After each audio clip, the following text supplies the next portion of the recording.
Mangalani, are you there? The power race, compatriot, I'm here.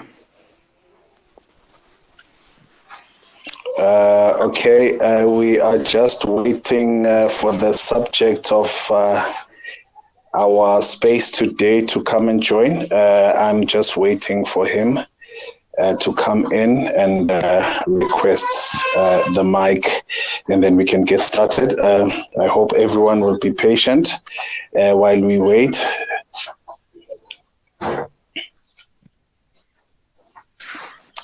I am.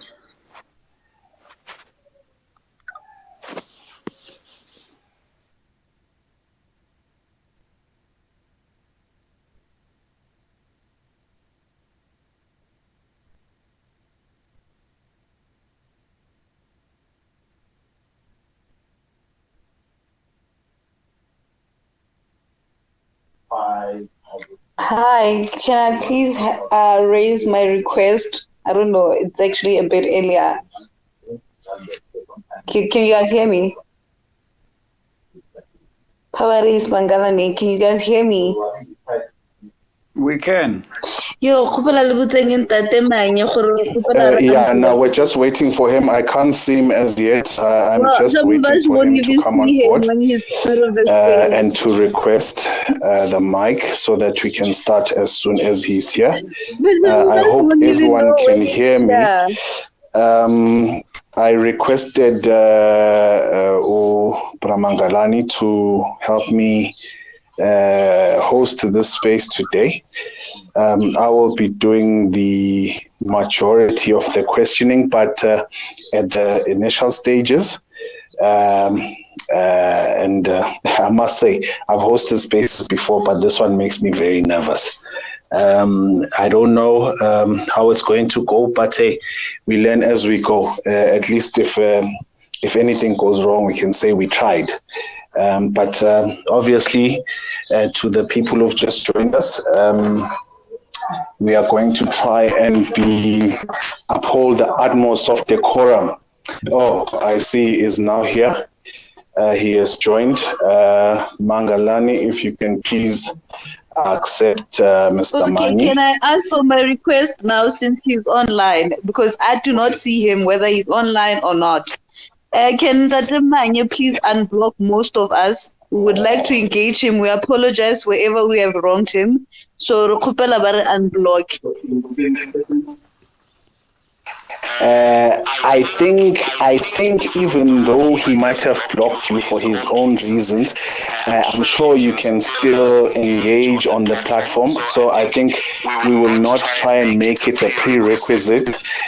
Maybe you can, in part of the question and answer, as part of the space, perhaps you can then ask him why you are blocked. Perhaps he will remember.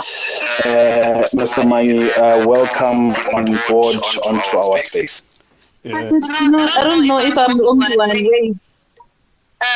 When you are speaking and Dr. Manyi is taking the mic, there seems to be a problem of connection. I don't know if it's coming from my side or other people that are also blocked like me.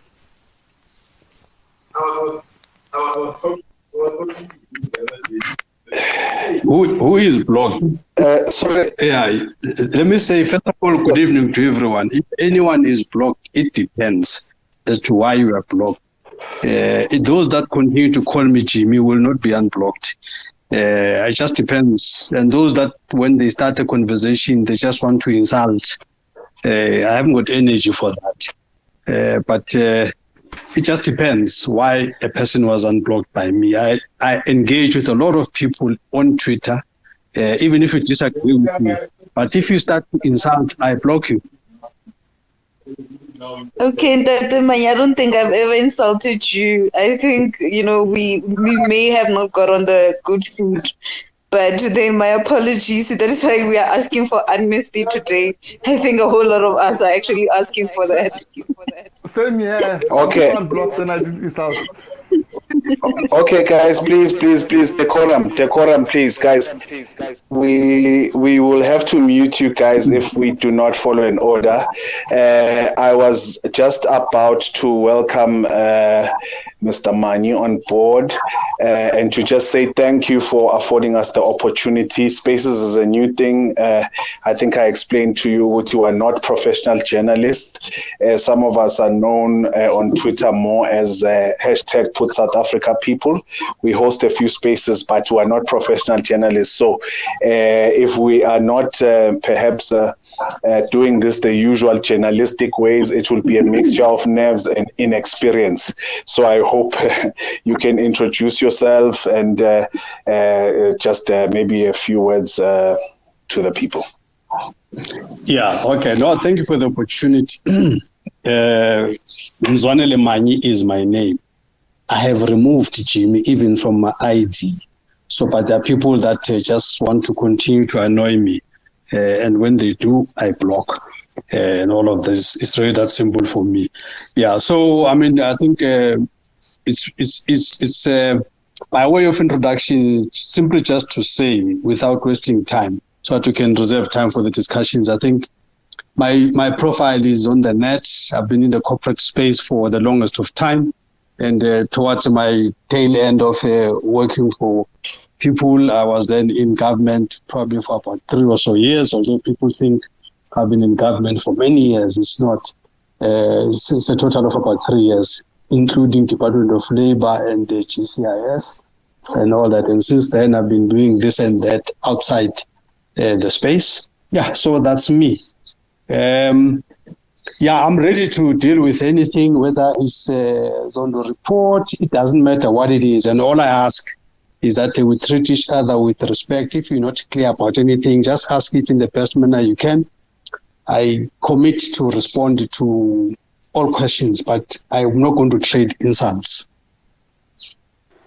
That's me. Thank you, Mr. Manyi. Do you mind, Mr. Manyi, to make it easy for us when we have someone else as a speaker on the podium? You can just mute the mic, and then after that, unmute yourself. Yes. Continue. It's Mangalani here, and we are glad to host you today. I'm sure there's gazillions of questions from our patriots, and today they will get to understand you more, because sometimes when people do question and answers from journalists, we get the sense that most of them are scripted. And today we are going to have a session where there's not a question and answer that is scripted, so each one of us get to ask questions. I would really like to reiterate what Mr. Manyi said. Guys, our space, all our spaces, we know it as Put South Africa First. We treat each other with respect. We don't interfere when someone is answering a question. We let them answer the question to the end and then ask a follow-up question if there's any follow-up question. Really, let's respect that guests like Mr. Mzwanele Manyi took their time off busy schedule to come and be our guest. And I sincerely hope all of us, but I'm not asking us to ask him easy questions. I'm asking us to ask questions that we normally ask ourselves, and our journalists are not brave enough to ask those questions.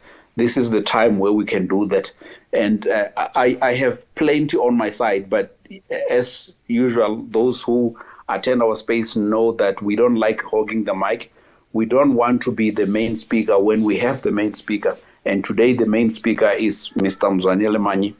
Mr. Mzwanele Manyi, I've known you for quite some time, followed you. So if I call you by that colonial name, please forgive me. I will apologize. Sometimes, they say old habits, it takes some time for them to die. And it's extremely difficult, but I will try my best, because remember, you already, by the time you change, you already built a profile, and you were all known back from the days of PPF and BMF and all those things. So, but we will try our best. Without taking more time, I think I will take this time and give it to the power race and see if we can start with our speakers. I will ask as we go along. I won't ask right away. Okay, thank you, Mangalani. Mr. Manyi, just to start off, obviously, as we're easing into this, I will also say that I met you way back when I was still a student at what was Rand Afrikaans at the time. Sorry, before I even get there, guys, just a small housekeeping, a bit of housekeeping. Sometimes the spaces drop. If they do drop, we are going to try and reestablish it as fast as possible.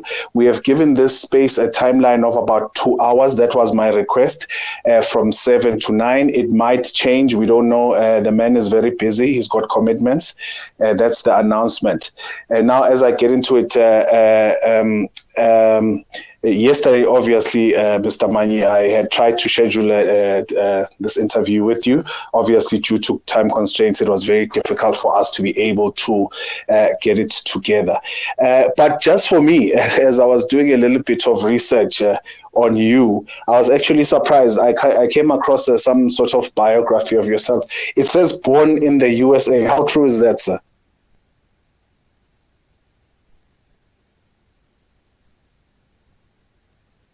Yeah, no. Yeah, thank you for that. No, I think it's first, it's not true.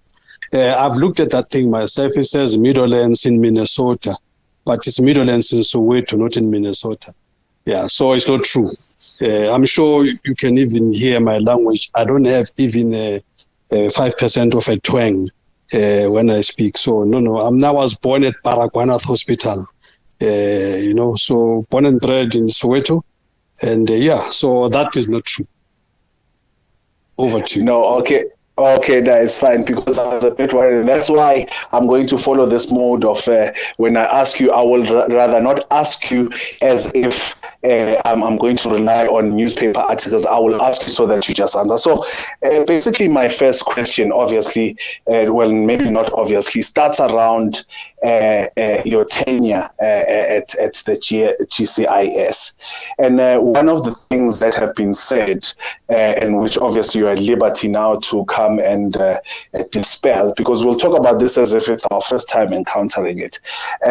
When at the GCIS, many people have spoken, even on media, they've been talking about issues of you were a Gupta appointee. How did it come about that you ended up at GCIS? How does it come to you? Is it a position that you applied for? Were you approached? What happened? Maybe you can just start us off with the GCIS and answer as if you noticed whether it's the first time we're asking about it. Yeah. Okay. I've answered, in fact, this question at the Zondo Commission. At the time, when I was approached by Minister Collins, I was on suspension from the Department of Labor. So Minister Collins, we met. In fact, we met at Protea Hotel in Midrand, and he said he's got two positions. He knew that I was on suspension and all of that. So he said he's got two positions, and he said one is a COO in the presidency, and the other one is a CEO of GCIS. At the time, I was level 16. I was already a DG at Labor. So being a COO would have meant I could drop to level 15, which is a DDG. So that didn't make sense to me. So I then chose the one that would have meant that I move horizontally. So that's really how I came to GCIS. Over to you. Okay, and then my second question has to do with the issues of the spending at the TNA, and I apologize. Obviously, I'm just using this as a primer to just try and ask the general questions, and then maybe as the other speakers come on, they'll ask you different questions to me. I mean, they were talking there that there was an amount of money that you authorized to spend on the the New Age newspaper. I think I heard in one of the clips where I saw you answering, where you were talking about it couldn't have been you who was directly responsible, I guess, and I'm paraphrasing here, for the authorization of those amounts spent, because those amounts were being dictated by other departments. Can you just shine a bit of light there, just in terms of that? Yeah, sure. Let me expand on the question. Then there's the amount compared with Themba Maseko era and my era. The first point to make is that, firstly, the New Age was launched in December 2010. Must note this down. It was launched in December 2010. Themba Maseko left GCIS on the 3rd of February 2011. So basically, he had only 1 month overlap with the TNA, and I was there for just under 2 years. So first and foremost, to compare any amount under Themba and any amount under Manyi is really a stupid comparison, because you're comparing 1 month with just under 2 years, as it is. So that's the first point. The second point is that GCIS is like a media shop. Even if you are in the private sector, you go to a media shop to get your media bought and all of that. So when you get there, you already know where you want your money spent. So exactly the same thing. Some government departments also had a competence called media planning. So media planners would have decided how long a campaign should run and where this money should go. Now, when I got to GCIS, Cabinet had already taken a decision on what they called a bulk buying. That's not my invention. I found it there. Cabinet had made this decision. Mine was just to implement an already decided cabinet decision. So what that meant is that for bulk buying, it meant that when you come to GCIS as a department, GCIS role is to collate all those monies and then go and seek bulk discount. If you were to go there as a department, you would pay X amount, but for the same amount of airtime that you are buying, if GCIS buys for you, you will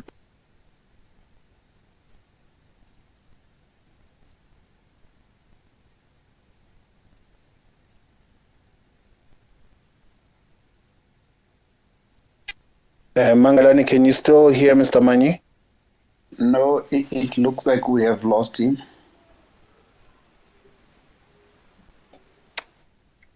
Okay, Mr. Manyi, if you can hear us, can you please try and leave the space and come back in, because we seem to have lost you. We can't hear you at all.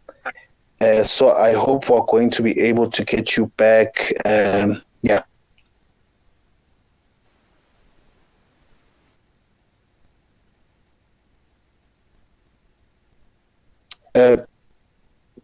Can you hear me? No, we can hear you loud and clear. The only person we can't hear is our main guest. No, I think it says connecting now. So yeah.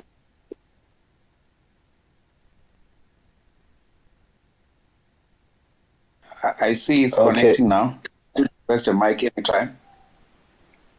He has, if you accept him. Okay, let's just wait for him there. Let's wait.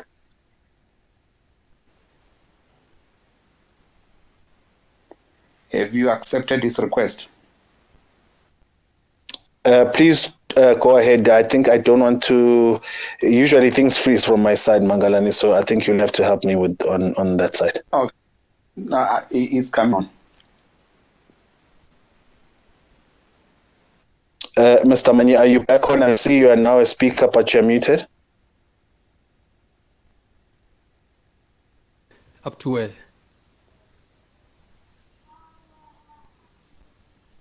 I don't want to repeat. Can you just indicate you've heard until where before I broke off?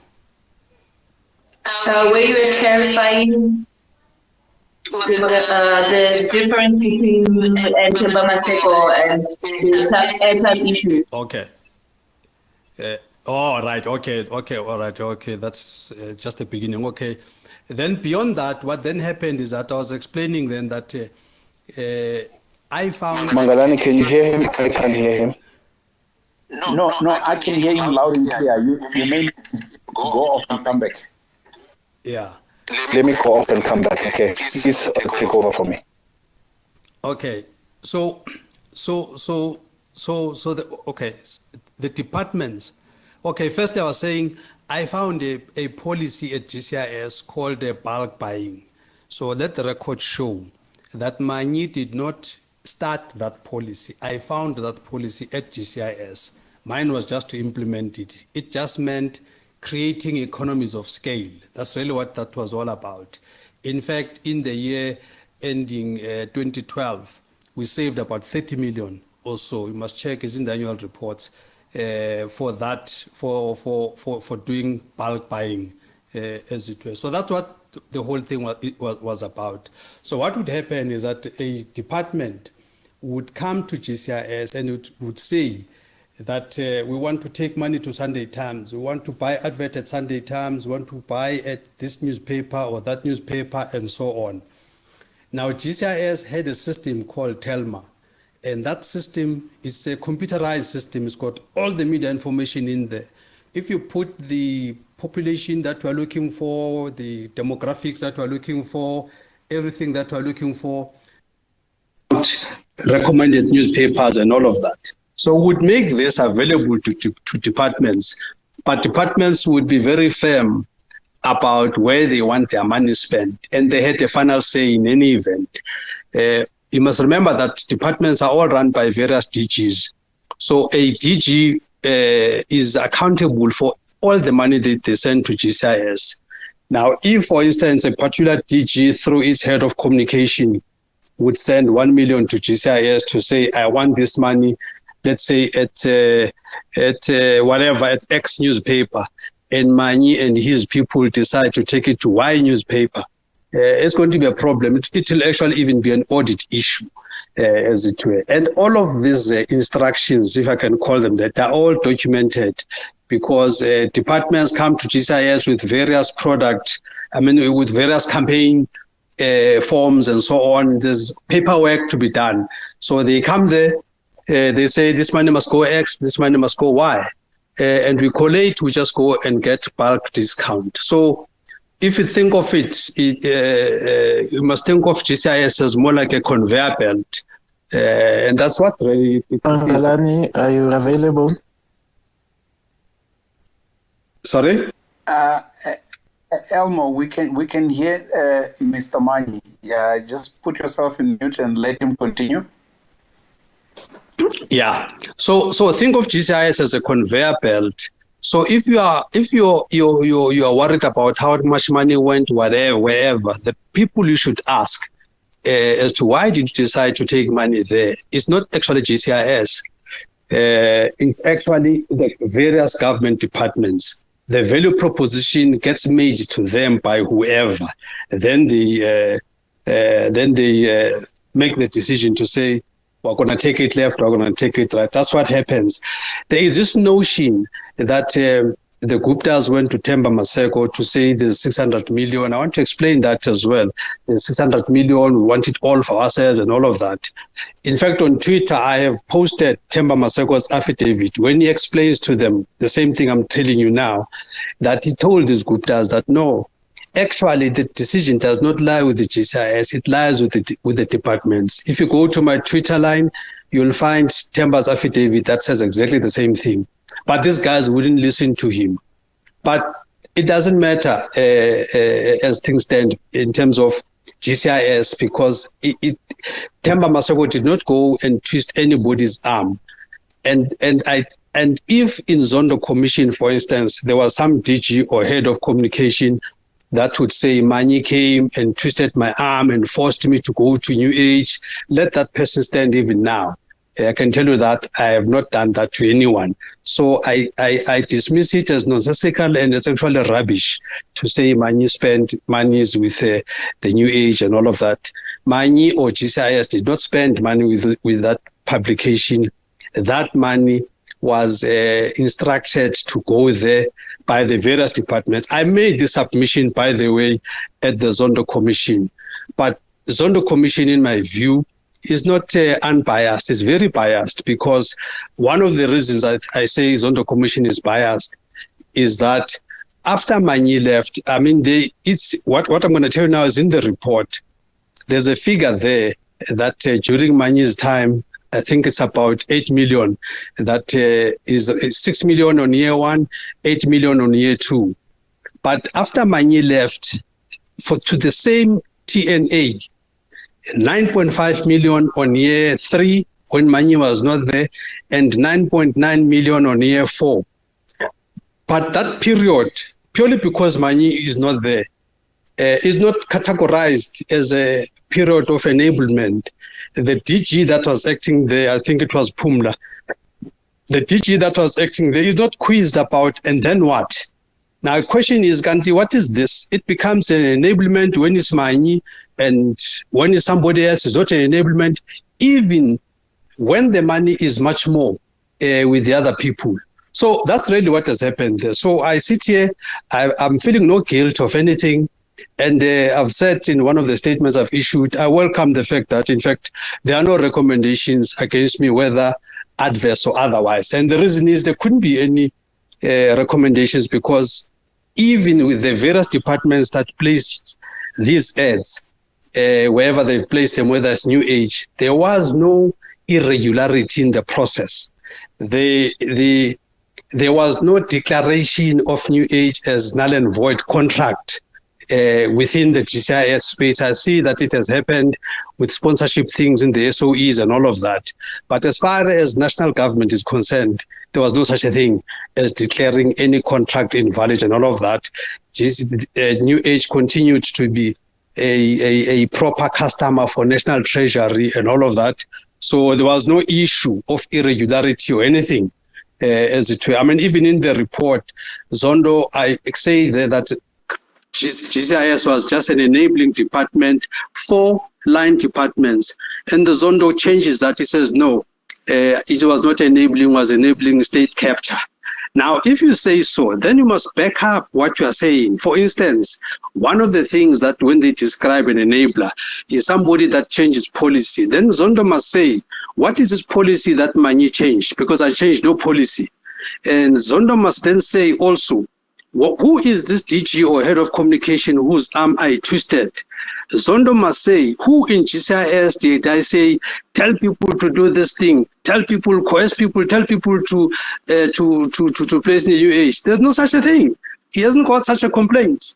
Even if they can try and manufacture it now, it won't stand because it's just not there. So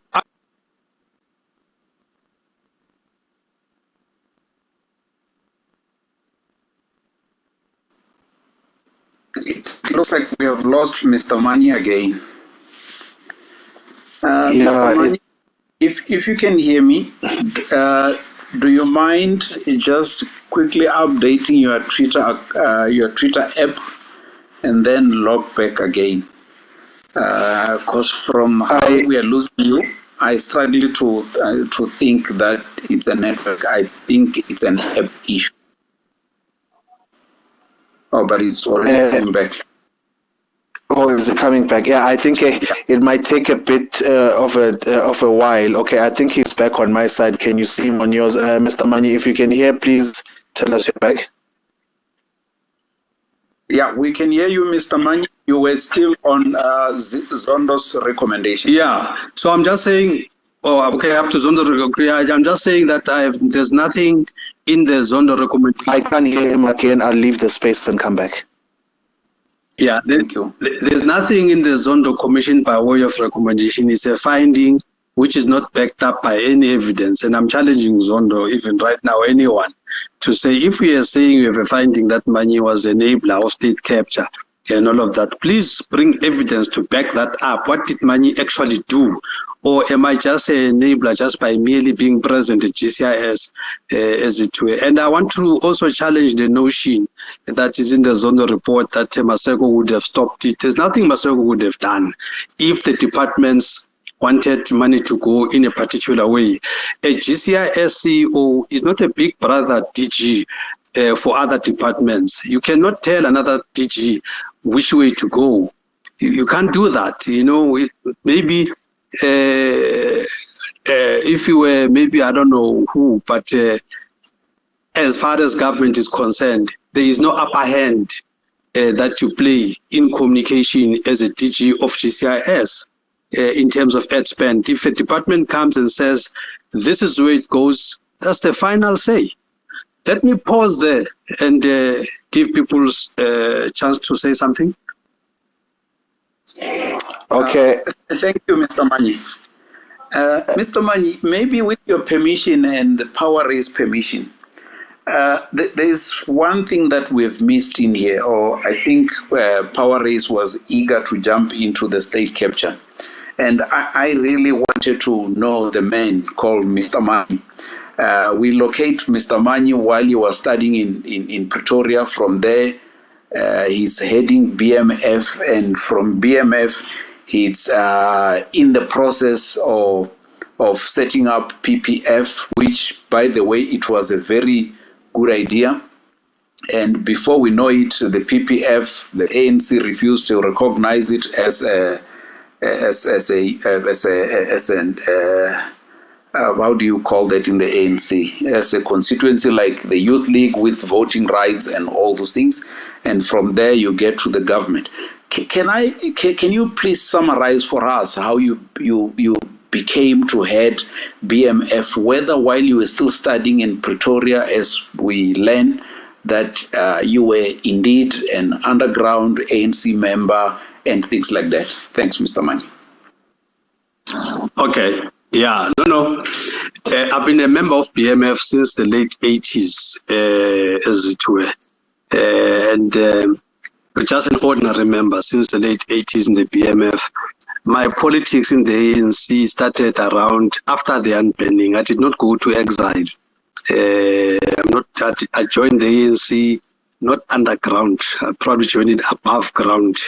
After the unbanning, I was chairperson of the ANC Youth League in Velkom Tabong branch and all that. That's probably as far as my holding office in the structures of the ANC. From there, I was really throughout up until 2019.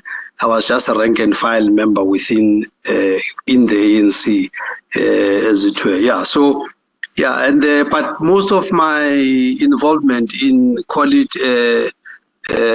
activism was largely around the BMF. In the BMF, our main role was to change the corporate sector. I was very strong in my time around issues of employment equity and all of that, because what we wanted to do was to have black people in management positions. A lot of people that are managers today are really, truth be told, are managers because of all the efforts that BMF put into it. Although when they get to boardrooms, they say, these people, these Manyis, they talk too much. But they've benefited from that talking too much, as it were, because we created a burning platform for corporates that did not want to transform, corporates that did not want to respect black managers, as it were. So my activism is actually informed, really more than anything else, by the BMF. When I was with the ANC, because I was DG, I would go to various conferences of the ANC and so on. And that's where I got the idea of starting PPF. I started PPF, Progressive Professionals Forum, and I started it because my observation was that when you go to ANC conferences, there's a section there that they put aside called deployed cadres. You sit there with all the professionals, the guys with the biggest content in terms of a lot of things happening in SOEs, the CEOs of SOEs, the DGs and all of that. But these people would really sit there like complete strangers and the other guys from branches will be the one that will be making all kinds of contributions in the plenary of the ANC. So I thought this was just not working out. So I thought, to cut a long story short, we need some organization or some institutionalization of the professionals within the ANC. And this is when I started the PPF. I went to Gwede and all of that when it was still SG. And the only issue really Gwede raised was that if I wanted the PPF to be a structure of the ANC, it must be a conference resolution. So coming midstream after conferences, I think I launched it in 2013. It was in the middle of things. We'd already been to conference at 2012. So it was not going to happen by backdoor. So then Gwede said, no, go and organize professionals, but don't call them ANC structure, because for that you must tick the box of conference. So there was no box to be ticked. So we created PPF, and we were boldly saying that we were aligned to the ANC. We didn't hide that, because that's exactly what we wanted to do. The difference between the BMF and the PPF is that the PPF is unapologetically aligned to the ANC. The BMF is non-aligned, is not apolitical, but is non-partisan. That's the difference. So there's no viva in BMF, but you can have a viva.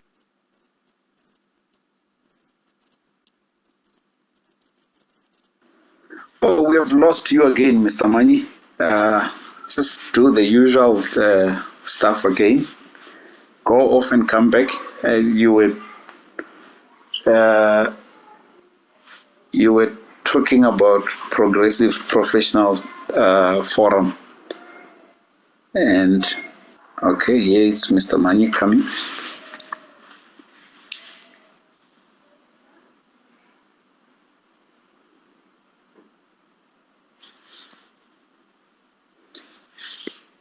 Let's see. Mr. Manyi is joining us. He's connecting. No, we lost you when you were saying that there is no viva in BMF, but there's a lot of vivas in PPF. Professional Forum. Yeah, that's really the fundamental difference between those two organizations. So I don't know if I've covered the questions. That's how I got into this. Yes, Mr. Manyi, you have covered, and without sounding disrespectful to the current BMF, I can personally vouch for what BMF did under your leadership. I have witnessed not one, not two, but many managers who became managers because of BMF. And maybe still on that note, I will have to ask you, you may not want to answer, it's okay. The question is, where did the wheel go off, Mr. Manyi, on BMF and PPF? No, there's no wheel going off. These are two different organizations. BMF wanted to be that organization, correctly so. That is just purely professional, not apolitical. So BMF is not a naive organization. It deals with politics. The only thing that it doesn't do is to pick a side. But it does not mean that BMF cannot engage in political discourse. But for me, I was trying to cure an issue of ANC members that are put up, ANC members that do not have an avenue to provide contribution in the ANC, purely because in the branches, it's another culture there that happens in the branches. A lot of professionals don't fit in well with the culture of branches and all of that, without being elitist. But they go to the branches. But sometimes it's okay, and it's always encouraged that they must continue to do that. But at the same time, there are certain discussions that you want to discuss with like-minded people. And this does not suggest that in branches you get illiterate people. No, people mustn't get me wrong. But if, for instance, you are a group of engineers, as it were, if you go to a branch, there's probably going to be just the two of you that are engineers in that branch. But if you go to an engineering forum, the whole room will be full of engineers. So there's a place and a time for people to speak as professionals, as to concretize a paper, to concretize a position, which position they will still take to a branch and all of that. But my problem was that of professionals in the ANC were not organized, as it were. So I wanted to organize professionals in the ANC so that they can make a revolutionary contribution within the ANC, as it were. That's what I really wanted to achieve through the PPF. Now, the BMF, on the other hand, was a broader organization.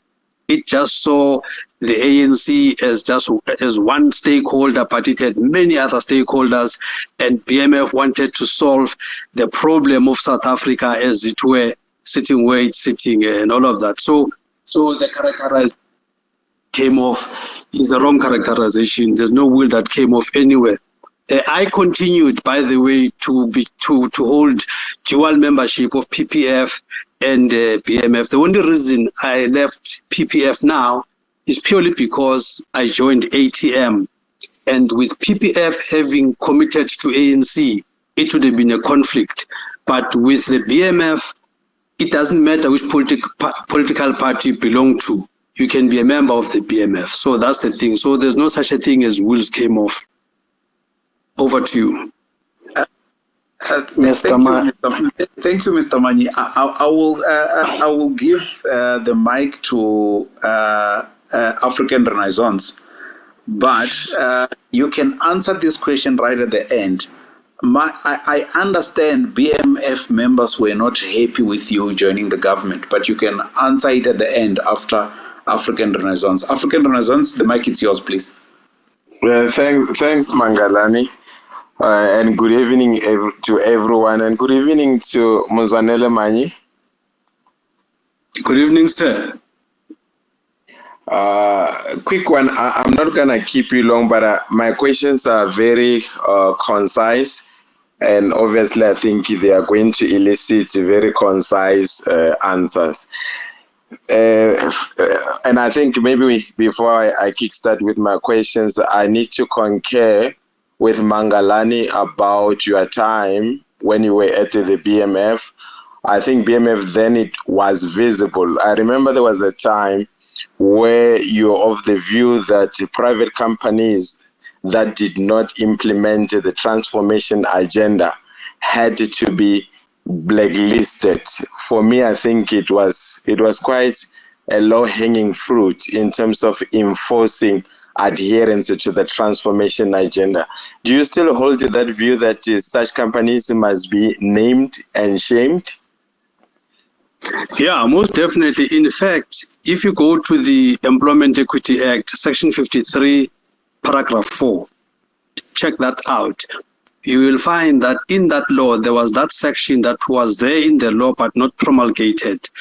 That section is very clear that companies that don't comply with the law, government has got a right to either terminate the contract with those companies or not even do business with those companies. And at the time when that was in the law and it was not promulgated, it was not because there were not enough resources within the department to police that. But right now, I believe there's more than enough resources and all of that. So indeed, I know that there's been some moves by the department to try and promulgate that. So I hold that view that you just articulated. And importantly, I'm arguing that more pressure should be put on the Department of Labor, Minister Nxesi, to promulgate Section 53, Paragraph 4, which will outlaw companies that are not complying. Thanks for such a good answer, Mr. Mzwanele Manyi. Now, another thing, maybe on a light note, what is your leadership agenda? What informs your, or rather, let me say, what is your leadership philosophy, which will inform your leadership agenda? Yeah, no, those kinds of questions I'm not good at answering. But for me, I just think it's very easy to be honest. If you are honest, you don't have to remember what you said yesterday. You can wake me up anytime on all the issues I've addressed now, and you can check whatever I've said 10 years ago. You'll probably find a very consistent line. So I really just think that honesty is an important thing. Firstly, secondly, I really just think that one of the key things about being a leader is selflessness. If you are in it for yourself, it's actually not even going to be.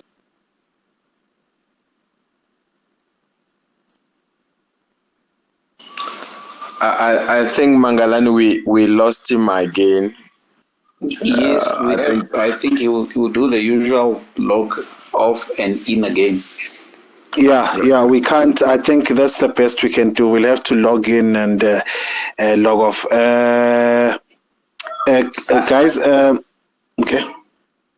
Oh, okay. I was thinking that while he is coming back, Mangalani, I think what he indicated in terms of blacklisting.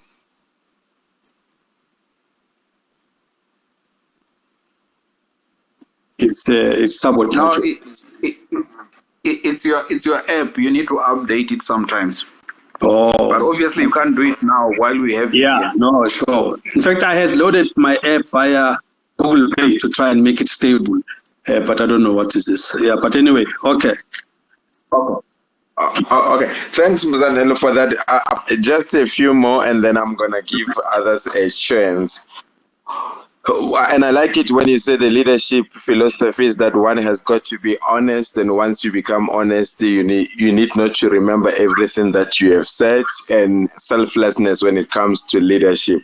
Now, another question that I have for you: when you look at the ANC as an organization, specifically from 1994? When Otata Mandela took over as a president, followed by Tata Thabo Mbeki, followed by Obaba Zuma, and now with Ndate Ramaphosa. I get a sense, and you'll bear with me or you'll correct me if I'm wrong. I get a sense that you are of the view that the Zuma era was the best time for the ANC vis-a-vis the other period or eras of other presidents. Am I misformed on that view, or am I correct? Look, I think that we need to be objective with this and look at the facts and not look at preferences. Just look at the facts and all of that. And this is why I think it was important to produce the book that has been produced around President Zuma. And I would encourage you to get hold of that book and read the actual things that President Zuma has done, as it were. I mean, if you look between the last 4 years, the last 4 years, in my view, has been a reversal of transformation at any given level. And I challenge anyone in this platform to give me any one of the economic indexes or anything that has gone north, whether it's employment, whether it's country debt to GDP, whether it doesn't matter. Pick a ratio, tell me which ratio has improved. So there's objective evidence to show that this 4 years has been atrocious, if anything else. It's really been atrocious. Even with SMEs, put aside COVID, long before COVID started, already there was already strife everywhere. The kinds of decisions that were taken,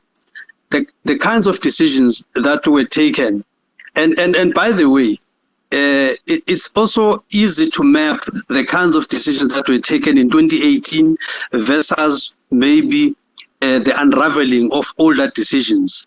If you look as an example, the biggest killer of South Africa is the instability of Eskom.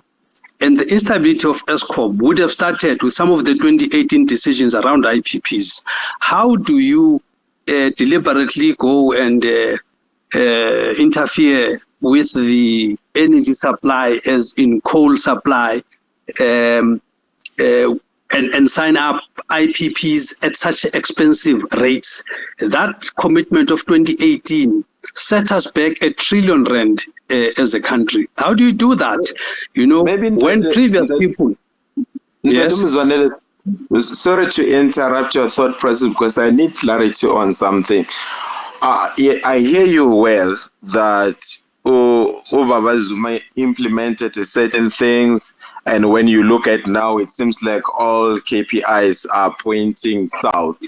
But I think as a management guru, you should know about cause and effect.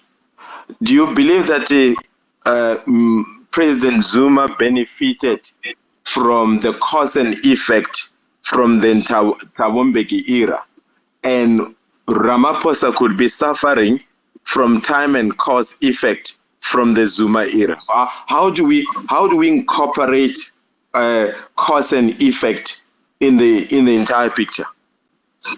Yeah, the Thabo Mbeki era was also assisted by the global growth in the economy. You must not underestimate that. You must check. You must look at things. Must always look at things in context. Don't just think we're in an isolated island here, South Africa.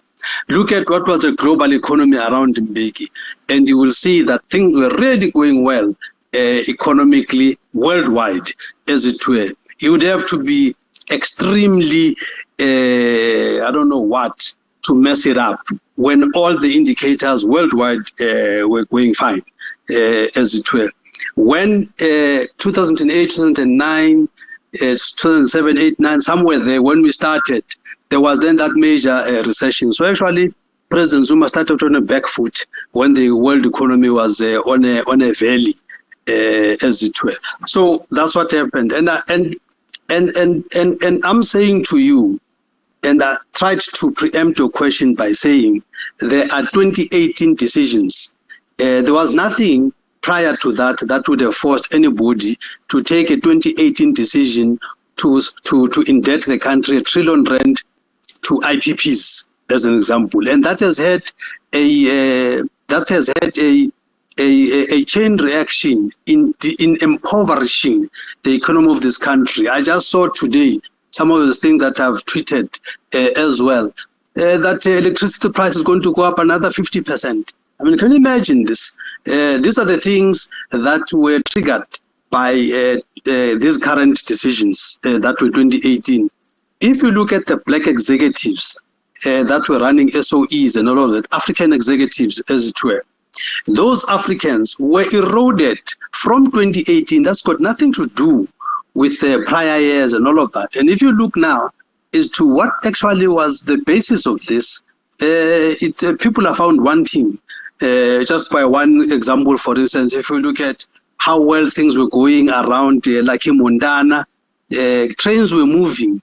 They removed Montana, don't know why, but look at trains now. Trains, it's a mess around the rail line. They removed Gama. We now hear that Transnet is hitting huge losses, as it were. So the list goes on, that the confidence in Africans was deliberately undermined and to the detriment of the economy of the country. So there will be, but they are very minimal of those things that you can blame on the previous era.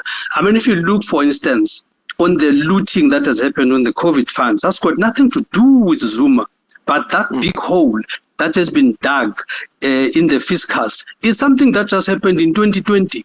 So there are enough isolated cases that just show that we've got a 4-year of atrocity.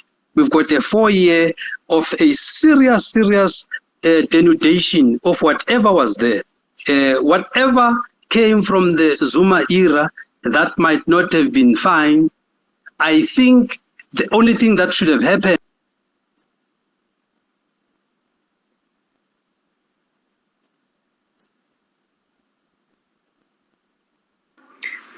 it looks like we've lost him again. Yeah, it looks like we've lost him again. I hope he comes back.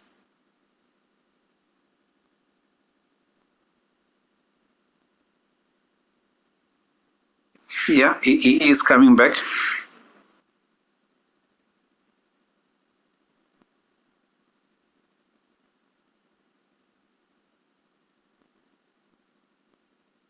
was perfect. No, it was not perfect.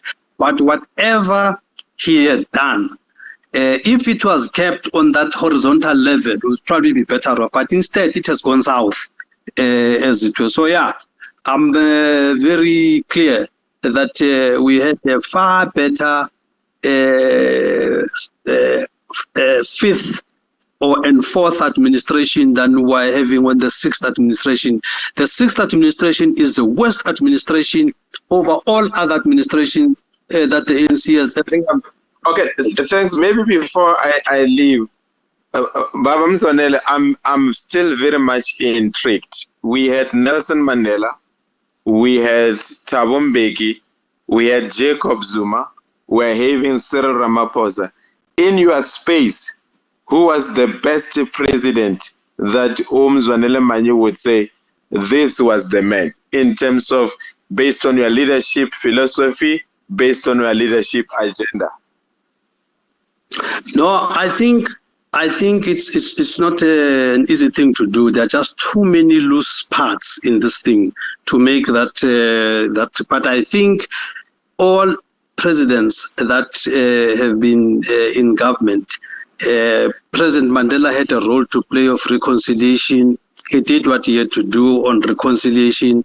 Thabo Mbeki, I think the only thing with Thabo Mbeki's era, we could have done a lot more with a 2/3 majority. I think there was a lot of relaxation. When we had 2/3 majority, we wouldn't be battling with the land question if we had dealt with it when the 2/3 majority was not something that we had to borrow other votes from somewhere. So it was a lost opportunity, as it were. And I mean, if you look at even the BE deals and all of these things, everything, there was life in the Mbeki era, there was life in the Zuma era. There's no life now. In the Ramaphosa era. Anybody here, and I challenge anybody here that says things are better, that person will be lying. It's a struggle for everyone. Even for hawkers, it's a struggle for everyone. It's a real mess that we are in these past 4 years. All other presidents before Ramaphosa were presidents that have something to show. Mbeki has a few things to show, a lot of things to show, by the way. As it were, Mandela has a few things to show. President Zuma has got a few things to show. What does Ramaphosa have to show? Just debt and debt and debt. And I think we had even ideologically had consensus that things like IMF are to be avoided. The man has steeped us into IMF. We're now sitting here with all kinds of IMF loans, loans which amounts, if you look at them, you ask yourself, why couldn't this loan have been asked from Reserve Bank through quantitative easing or through PIC? What is 11 billion rand? Why did we have to go to IMF for this? Because whatever IMF gives you, it does not interfere with your policies, as it were. So why would you want policy interference for 11 billion when you could have asked any of our local institutions? So indeed, I have a serious problem with how this sixth administration is doing things, and also lack of consultation, as to just wake up with a loan and all of that. So it's okay.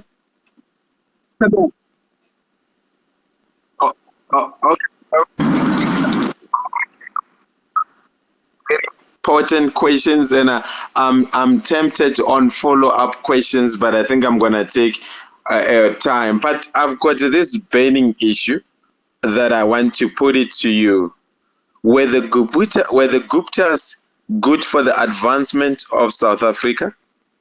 Were they different from the settlers who came to South Africa in 1652 to capture South Africa? The person that answers this question much more eloquently is not myself, but it's Aubrey Machik. So I'm going to plagiarize Aubrey Machik here.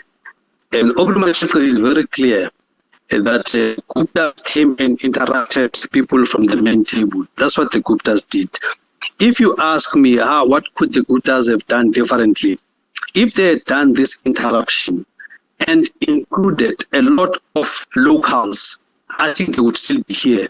I think the biggest mistake they've done is to interrupt those that were on the table at the time, the white monopoly capital, but they also became their own thing on their own, as it were, maybe with Duzane and somebody else.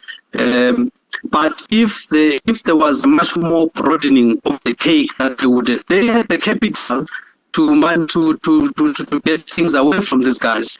But once they got things on their side, I think, for lack of a better word, they're probably just selfish. They just took everything for themselves. Had they included, let's say, the union groupings or any other broader grouping, they would have had a lot more support, because that they would have forced the sharing of the economy. But instead, I put it to you, Baba Mzwanele, that you had proximity to the Guptas.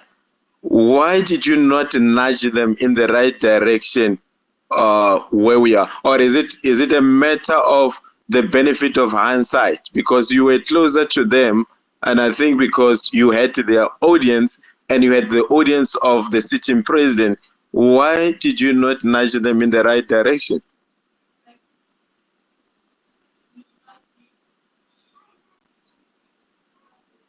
Okay, Mangalani, I think we've lost him again. Minister Manyi is back. I'm here. Oh, he's back. Oh, Baba, Mr. Yeah, carry on. Mzwanele, I was still following up on that issue that you had close proximity to the Guptas, and you could have nudged them in the right direction because you had their audience and you had the audience of the sitting president then. Why did you not nudge the Guptas in the right direction? Because I think if you were invited to their wedding, it demonstrates the intimate relationship that you had with them, and you could have nudged them in the right direction. What you are saying, is it the benefit of hindsight? No, in fact, what I had done, you see, this deal that I did with them, with the ANN7 and the New Age, when I took it over, that was the idea. And I began to start to introduce black partners. And Can anyone hear him, or is it just me, Mangalani? Yeah, it's just you log out and come back. We can hear him. Let's allow Mzwanele to speak. Yeah. So what I had actually done in ANN7, those that were there, they might very well be in this group. Then they would know that we also started a process to empower Africans there and to ship Indians back to India, as it were. I mean, when I arrived there, the editor was Abhinav, some Indian guy. But by the turn of events, it was Mpho, who is now reading news at a newsroom, as to a young African woman, and the deputy was another young African woman, Mfundo Mabalane, as it were, and a few other black people that were getting there. So the strategy. I think we've lost him. You've lost who? We can hear him. He's still on the stage. Yeah. So carry on, Mzwanele. So that was the whole strategy, to say this is how we should do this. In fact, by April 2018, because they had made an announcement, because because MultiChoice had already made an announcement by January 2018 that they're not going to renew the platform of NN7, whittled down whatever was left in terms of servicing the debt. By April, we had squared it off as it was. So this thing was wholly owned by black shareholders at the time. It is a pity that it didn't proceed because that would have been a really, truly African-owned entity. And although there were all kinds of allegations of fronting and all of that, what I had done on that, I invited Bob Van Beek and all these other Sarcom people. They were all there. And their cameras and everything, and I opened the books on them to try and find this planting that they're talking about. And they came back empty-handed. And all the information about this is on Google. Even the videos and everything is on Google. You can check this out. So all of this was there. But at the time, government, things were changing in government. There was a new boss in town, and the subscriptions that were based on government departments were dying off. And then by June 2018, we had to just fold the new age. That's what happened. And by August, then ANN7 collapsed because the contract was not renewed. That's what happened. ANN7 collapsed, being a very, very profitable entity. New Age was not profitable because it had lost a lot of government contracts. So during the time when Manyi was running ANN7, I can tell you this for a fact that we did not invoice not even one of these government departments. They were already pulling out. In February 2018, there was a strategic decision taken by government to reduce media spend and all of that. So I don't know whether that was a veiled attack on the New Age and all of that. But from then onwards, it was just downhill. As it were. In terms of New Age, I can tell you now, not 1 cent came from government, from the New Age. Everything came from multi-choice. So there's no government money that was supporting anything around New Age. There's no, I can see in this group there are some government people here. Not one of them had run a TV. My era at NN7. So yeah, so that is the situation. If that NN7 had proceeded, would not have the monologue that we are having now. There are quite a few things that would have interrogated that are currently not interrogated.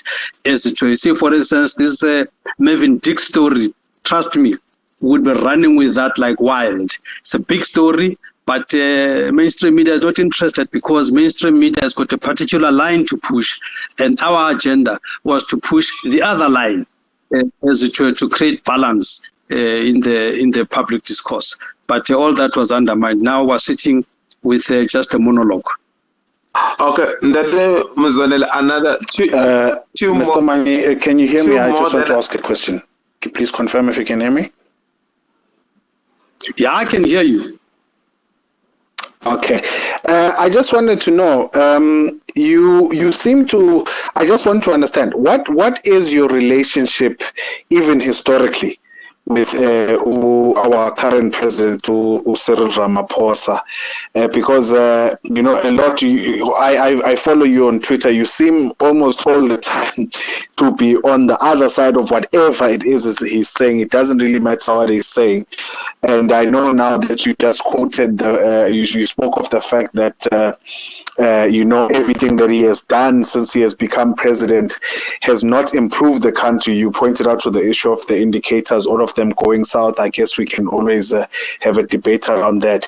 But I remember during the time when the run up to the Nasrec conference, and we would watch on ANN7, and ANN7, I doubt there's anyone who would even doubt or speak to the contrary of what I'm saying, was pro NDZ all the way. I don't even remember once sitting and watching ANN7 and hearing anything positive about the CR17 campaign. So it seems that there is a history there, or there is at least a picking of sides that you did, and you were more on the NDZ side than the Cyril side. So my question is, what is your history with Cyril, and what makes you so vehemently opposed to him? Are you opposed to him as an individual, or are you ideologically opposed to him?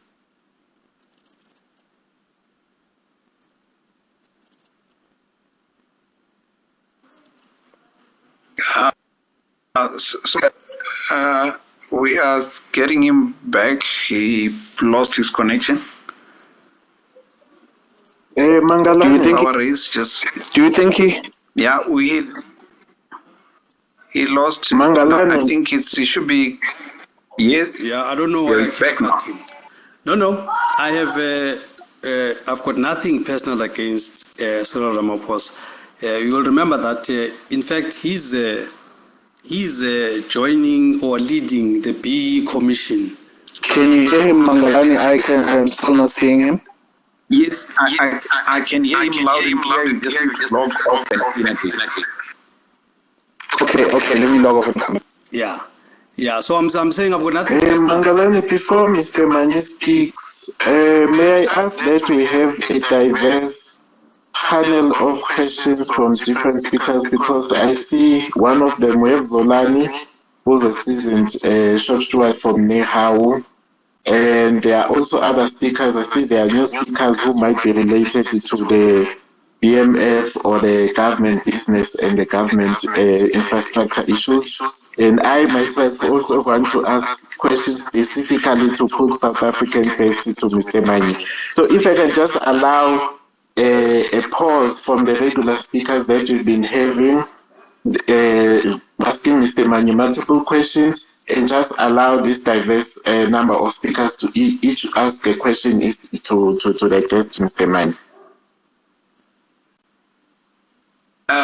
Elmo, that will be allowed starting at 20 past 8. In 10 minutes time, we'll open the floor for everyone.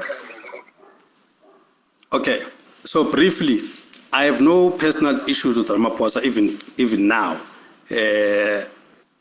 As I say, historically, when I was in the leadership of the BMF, I would have been part of the decision to say, let's get Ramaphosa to lead the BE Commission, as it were. Mr. Manyi, you can continue with the Thepowerrace's question regarding the Cyril Ramaphosa regime versus Jacob Zuma. Okay, can you hear me? Elmo, No. you need to log off and in. You're also experiencing delays. Yeah, okay. Can you guys hear me now, so I can answer the current question now about why do I have yes, go ahead. Okay, Mr. yeah, I'm just saying it's not personal. Fine. It's not personal. So I've supported him in the just historically. Was part of this leadership decision that said he must come and lead the BE Commission. It was not his project. We invited him into that project because at the time we respected his stature and etc. So we invited him into that. So if I had a problem with him historically, he would not have been there. Trust me. I had enough influence in the BMF to could have said, nah, not this guy. So we had invited him there. But although that project was started by the BMF, it was broadened to other organizations, but it was conceived in one of the BMF conferences, that BE Commission. Coming into the ANC, definitely I did not, I was supporting the NDZ, and I have no apologies for that, because NDZ would have driven the radical economic transformation and all these issues. She would have done that. Now, in terms of saying why NN7 did not cover this one, it's because we're trying to create a balance, because there was no shortage of coverage of Ramaphosa by ENCA and so on. So we needed to make sure that there's balance. That's exactly why we are here.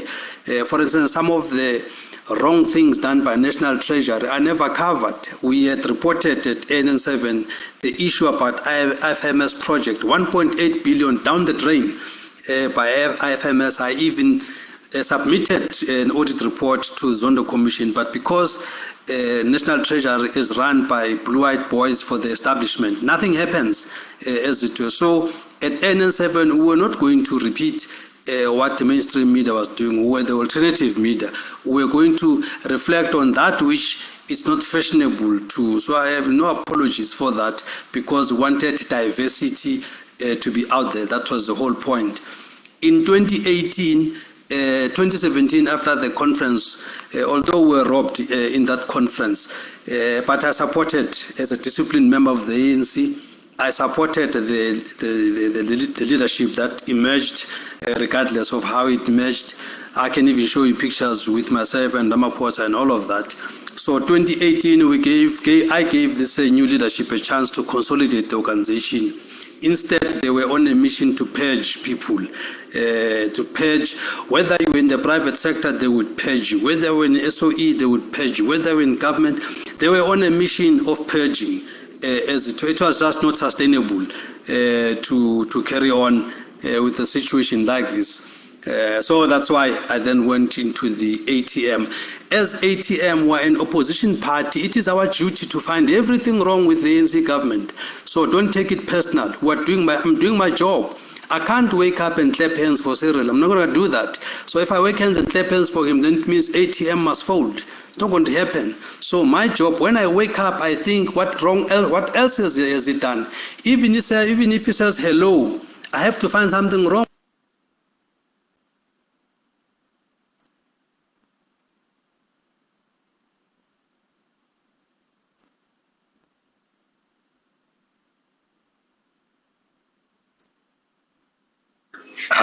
It looks like the same bug has happened again. Let's wait for him to come back. I see he's coming back now.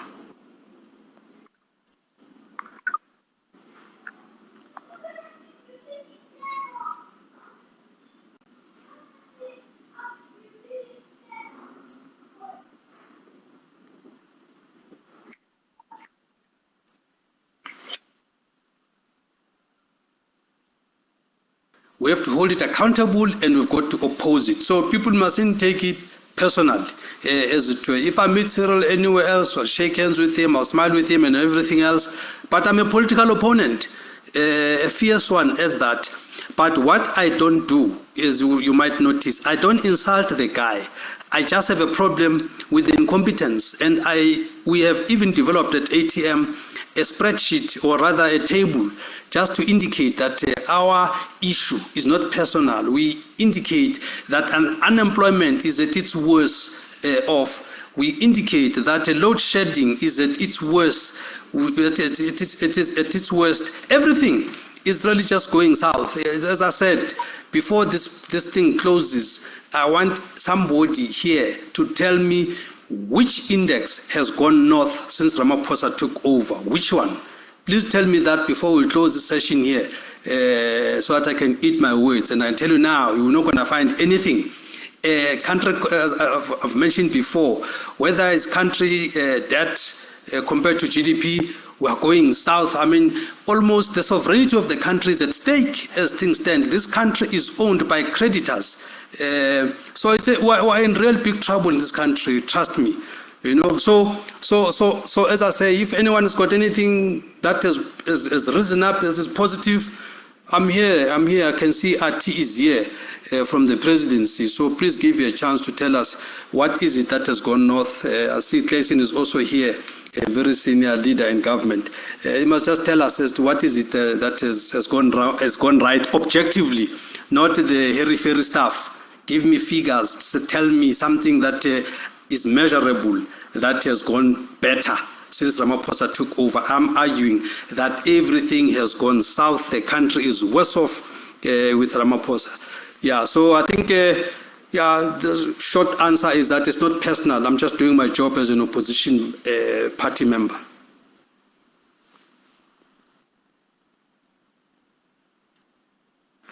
Thepowerrace, you want to continue before we accept other speakers? I think let's give other speakers a shot. And I think hopefully if the people who just mentioned now can assist, maybe they've got questions for Mr. Manyi. But yeah, I'm willing to cede to the speakers already on the roster. Let's quickly have Elmo and then Zolani. Thank you, host.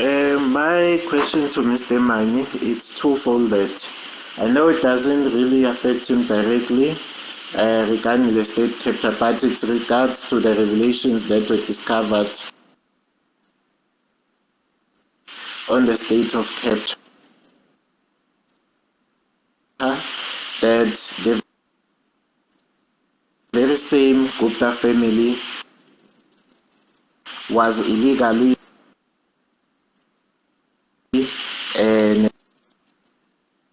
naturalized in South Africa in order for them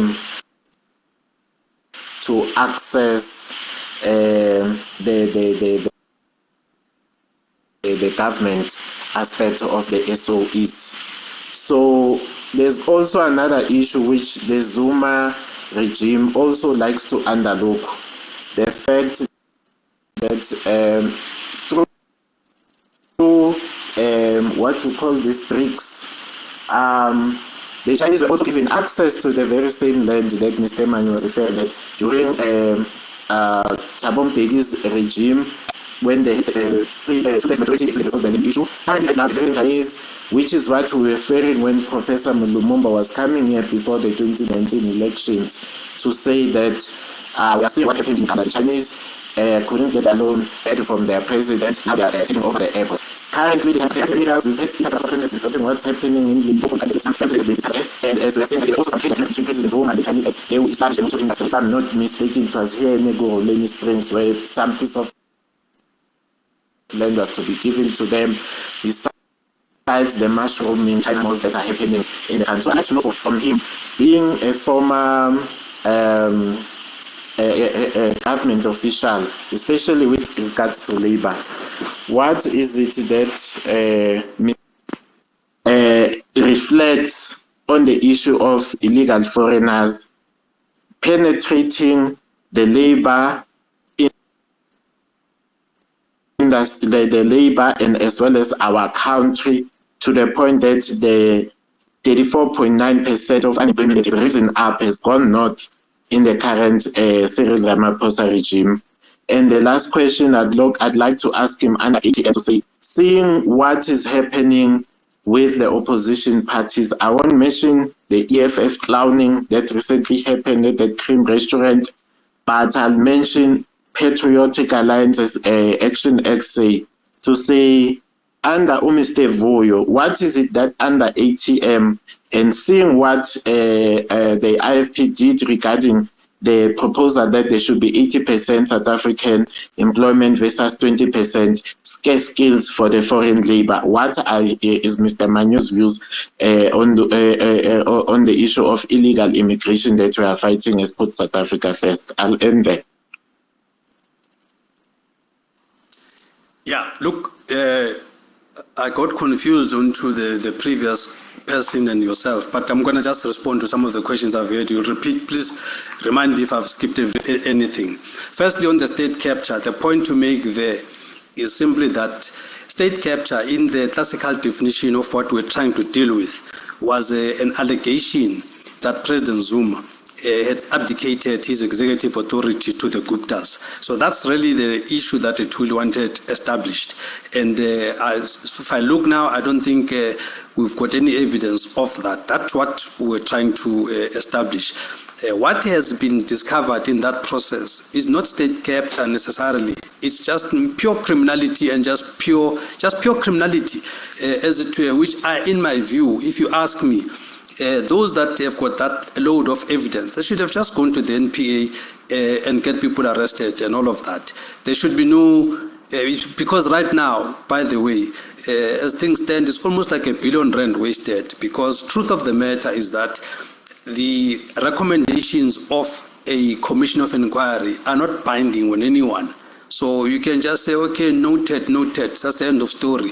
Very different, for instance, from the recommendations of a public protector, as it were. And also, you can't take those recommendations and just give them to NPA. The NPA has issued a public statement to say we note what came out of the we note what came out of the commission, but for us as NPA, we've got laws, we've got Criminal Procedure Act. Whoever we charge, the charge must stick in terms of the various prosecutorial guidelines, as it were. Now, if you look at the gossip that was going on in that Zondo Commission, is absolutely not much is prosecutable there. So a lot of money and time was wasted there. I think maybe that file must be taken to NPA and let NPA look at that as possibly leads, and then they can formulate charges that make sense, as it were. Because really what happened there was a lot of gossip. I can make a lot of examples of that. So the state capture that Thuli had alleged has not been proven, because one of the ways to prove that state capture, one minister should have come up and say, Mina, I was appointed by the Guptas, number one. Number two, or some person must say, I have evidence that this decision was not President Zuma's actual decision, it was a Gupta decision. That was the essence of what the state capture was meant to unravel. The rest of this, what it has unraveled is very good, But it's not state capture, it's just pure crime. If you go and do all these kinds of things that are reported to have happened there, that's not state capture, it's just pure criminality. That must just be dealt with by Hawks and NPA. So that's that one. In terms of the people that come from outside the country, I think it's always regrettable, including the land ownership, by the way. If it was up to me, no foreigner would own land in South Africa. It's worse with the other sectors, as it were, but then that gets decided by other people. It's not an individual decision, because there's all kinds of things around FDI and all of that, and also issues of reality in terms of development in the country. Some of the technologies we don't have, and the skills at a sophisticated level, 5Gs and so on. Some of these things have got to come from outside. So sometimes it's unavoidable, but perhaps what should happen, there must be guidelines as to how far things go. As far as the actual employees, the foreign employees are concerned, I hold a view that the IFP recommendation, I really just think it's really a waste of time, because we already have a law. I've tweeted on it, by the way. Go to my timeline. Employment Equity Act has got codes of good practice. Codes of good practice are very clear on the various demarcations that must use percentage representations, that must use economic active population. So that should just be used. It's already there, because if you look at the IFP process, that process on its own is going to take another 2 years, or I don't know how many years, to try and knock that law into shape, whereas we already have not only a law, but codes of good practice as well. So it's a question of just implementing that, and then we are done. All companies must just be read the Riot Act and be told to implement Employment Equity Act codes of good practice. It's got all the percentages there. So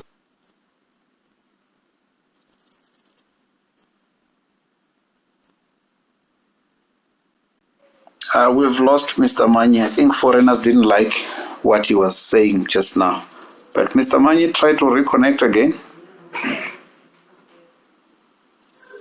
While we're waiting for him to reconnect, after we are going to have Zolani. From Zolani, we are going to have Zola. But first we'll have Thepowerrace and see what he has to say after that. Can you hear me, Mangalani? I can hear you, but we're just waiting for Mr. Manyi to wrap up. He's coming on right now. I see. Okay, I've noticed that the same bug that's affecting him is affecting me. When he disconnects, I also get disconnected. So I have to also now reconnect. Thepowerrace, allow Mr. Manyi to continue. He's back now. yeah, I don't know which parts of the questions I have not answered. So just raise that. I think I've tried to cover. No, you were at the tail end of the IFP bill. You were saying the act is there. It already has all the quotas. Yeah, I was saying you don't only have the act. You know, an act is a strategic piece of document. You must still have regulations and all of that. Other people talk about regulations, but codes of good practice are just an equivalent of regulations. So codes of good practice regulate the implementation of that act. And in those codes of good practice of Employment Equity Act, there are percentages there because it doesn't matter what happens. The South Africans that are here must be represented in line with their economic active population. The foreigners that are here, subject to all them having met the conditions, as it were, like scarce skills and whatever else that they need to meet, and having been here legally and all of that, then how many are the economic active? How many are the economic active percentage? That only thing to work out, and I've argued one of the radio interviews that all foreigners, black and white put together, in my view, they don't exceed 5%. So the round figure for me is to all foreigners should really be 5% in all sectors, as it were, because that is their that is their population, which I can translate into economic active, because all of them are here, not because of political strife. If those that are here on political strife from their other countries are a very small percentage, the great majority, 98%, is just here because South Africa economically is better than their country. So, but then we've got numbers to adhere to because we've got a country to run. So they must fit in within those numbers, and the codes of good practice are already there. You do not need that IFP document at all. You don't need it. It's just a waste of time, because once you've done that document, then you must also develop regulations. It's going to take 5 years to get that document to be in an implementable stage. When you have something on the table right now, I pause.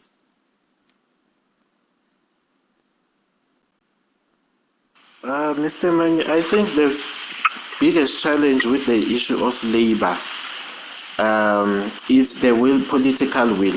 We currently don't have the political will, as we say that the issue of Immigration Act 18 of 2002 has been amended so many times, and even Mr. Gigaba himself stipulated the number of critical skills, which Minister Late Nzimande himself also added a few to say these are the critical skills that we are having in South Africa. But currently, I think Mzwanele will also tell you on this issue.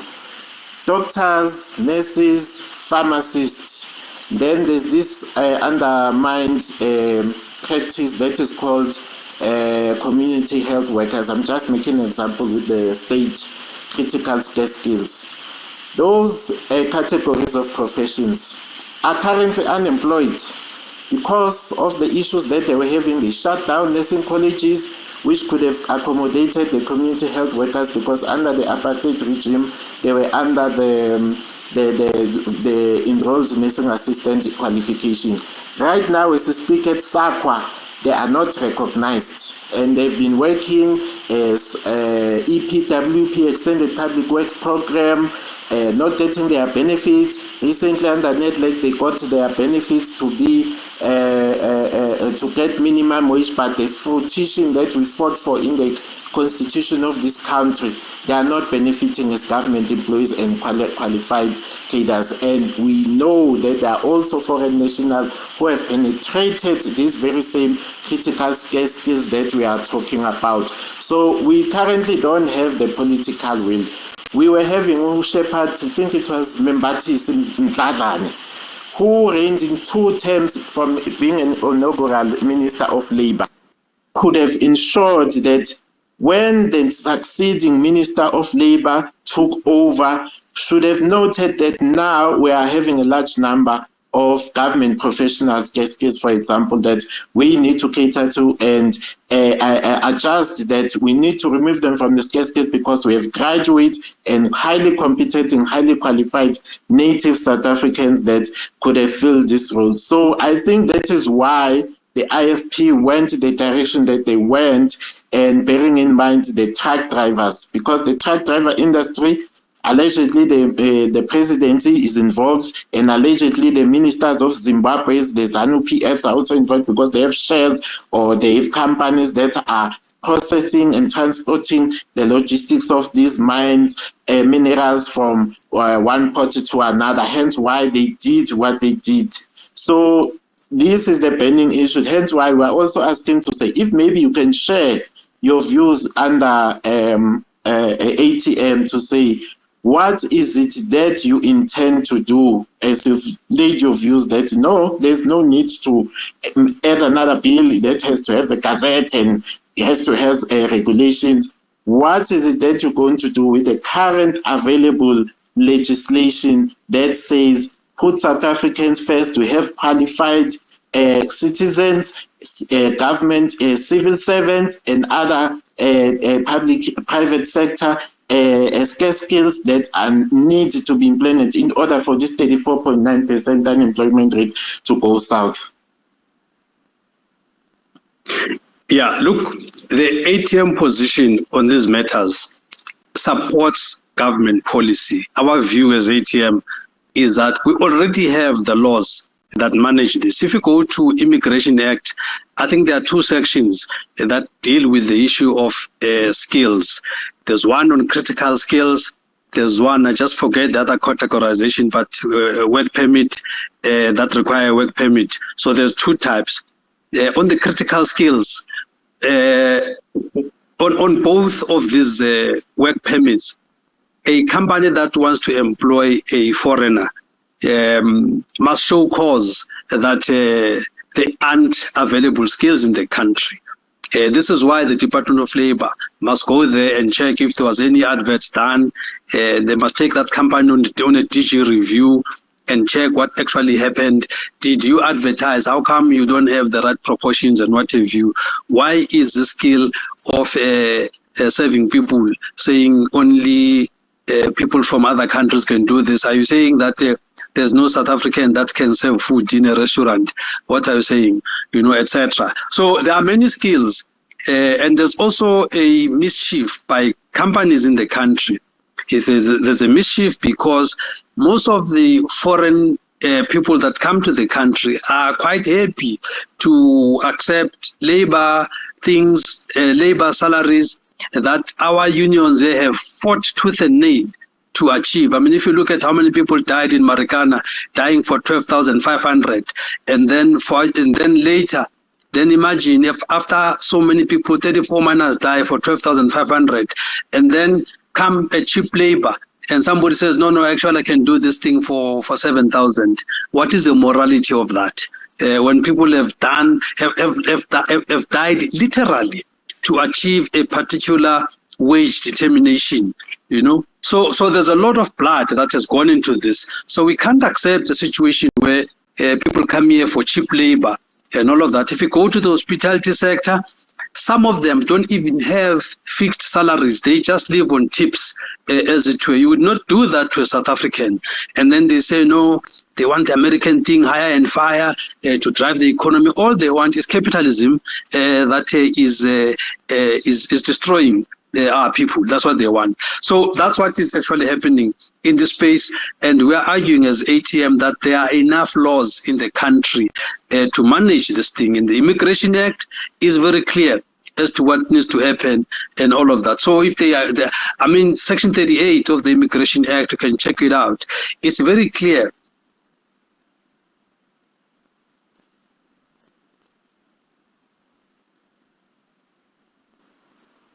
Okay, it looks like we have lost him again. When he comes back,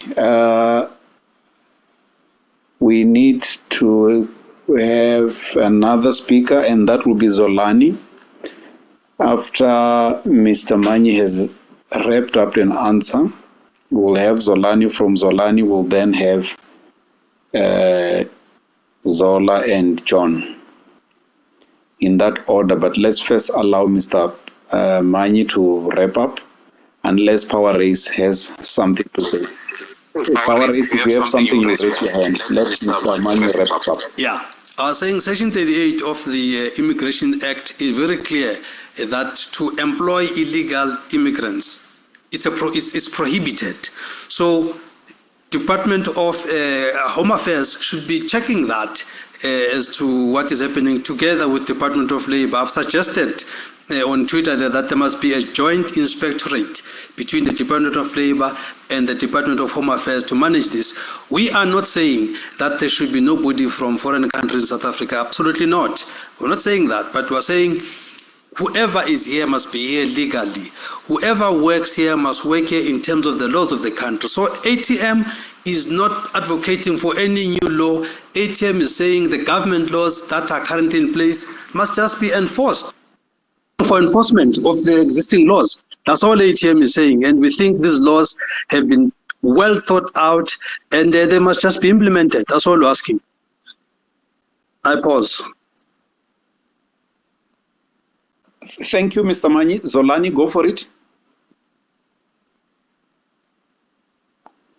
Zolani, the mic is yours.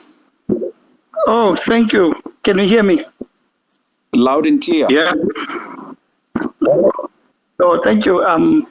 You I've been patient enough.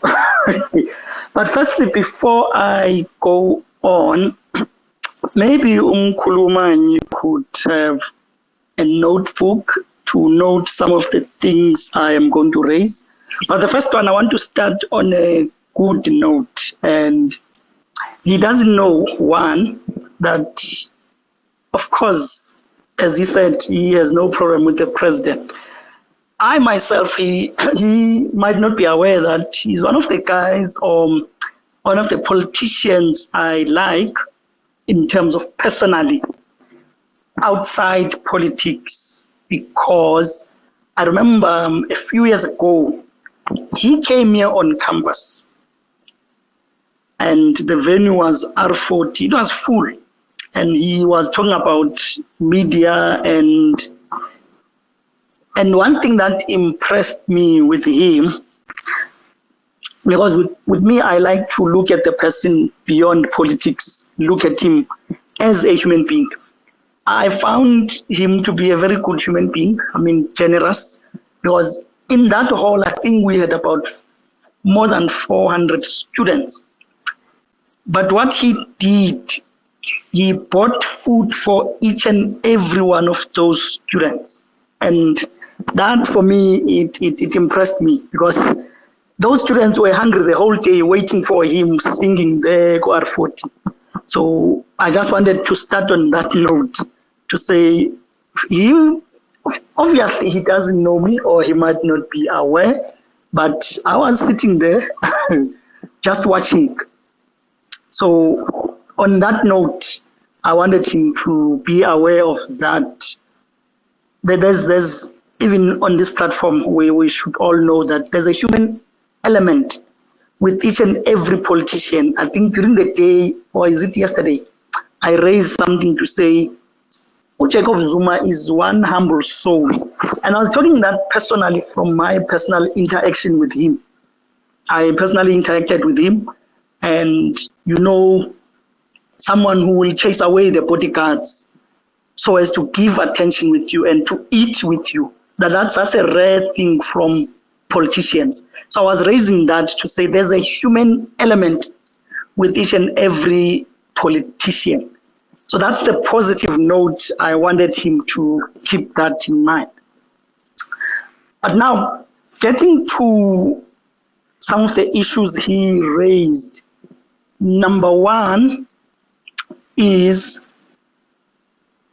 he raised the issue of when former President Jacob Zuma came, it was difficult, but yet he doesn't want to give the same credit to the incumbent to say when he came, he inherited some problems from the previous administration. So for me, that's a bit intellectually dishonest, because even the administration of Jacob Zuma benefited from the excellent administration and the macroeconomic policies from the administration of Thabo Mbeki. Because from that time, I think for 4 or 5 years, the country was growing at 5% economically. And had we not been disrupted by that, we would have gone to 6%, 7%, because the man had a plan for the economy. But then the Polokwane gang came in. And guess what? It disrupted that trajectory of 5% going up, because South African economy in Africa, everyone was looking up to the South African economy.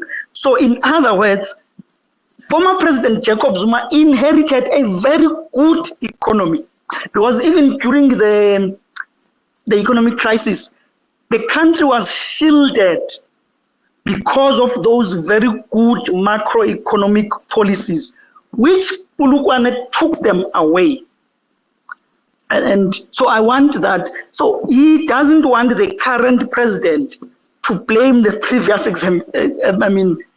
to say what is happening in the current one is also attributed to the previous, what other people normally call 9 wasted years. Yes, there are problems, but you cannot run away from the previous 9 wasted years, which have dug a deep hole for the country, which now the current administration must first dig that hole before you can begin to see what Ramaphosa has done. He has to fix the problems that existed since Pulukwa. That were introduced by the Pulukwa gang. So that on its own, he should not be intellectually dishonest. He needs to acknowledge that he inherited problems and he is somehow fixing those problems. Yes, blame him on other things. For example, I do blame him for his indecisiveness, for his taking long to decide. I blame him. But on the structural issues, he inherited structural problems that exist in the economy. That's point number 1. Point number 2, Umkhulwa is misleading and he's pushing a narrative which is wrong, is false. And I want to deal with that narrative. It is not true, and I want the forum to listen carefully. It is not true that the IMF loans, they interfere with the sovereignty of a country. Unless, 1, you don't understand how IMF functions, or 2, unless you have a propaganda you are pushing. Let me put it this way. South Africa is one of the member states of the IMF. So the loans they are getting from IMF are similar to you and me taking an overdraft. That's what these loans are all about. South Africa is taking overdraft from IMF because they are member states. And these ones now, where there are conditions which politicians who are pushing propaganda and who are now taking advantage of the gullible, they are pushing this agenda to say the IMF loan is going to interfere with the sovereignty of the country. It is false, because IMF has what is known as, you'd call enhanced structural advancement facilities. That's a different loan. And that loan is very specific. That loan is specific to countries who are on chronic borrowing. They are chronically borrowing from IMF and they are not improving, though they are borrowing, but they are not improving. So they keep wasting the money.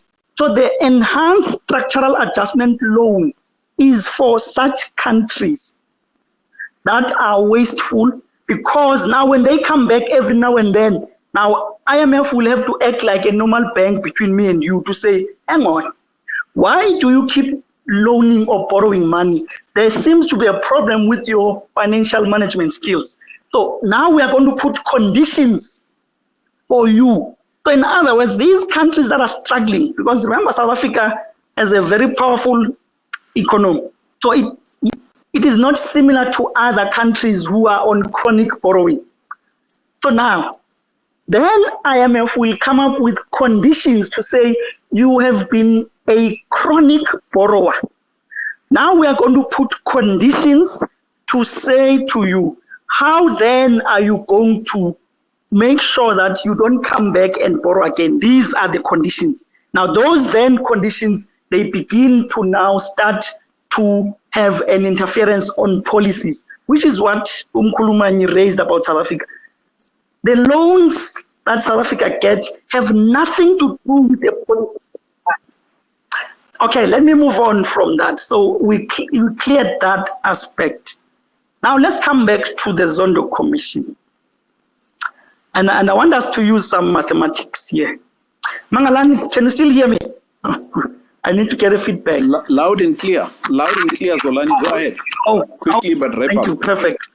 Let me quickly deal with this one now to say, the TNA, or let me put it that way, with the GIS and the money spent on TNA, Umkhuluma Manyi says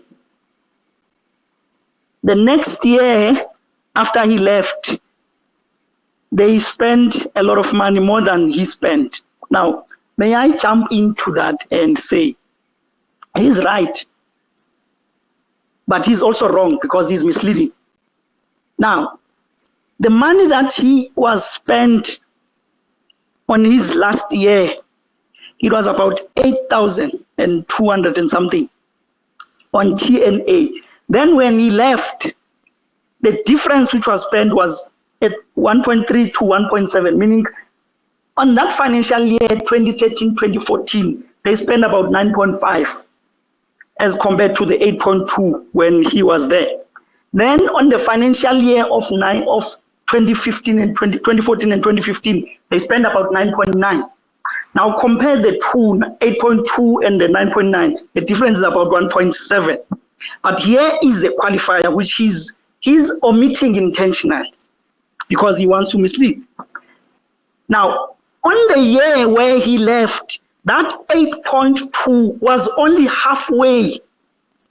It was not the entire financial year. It was only halfway.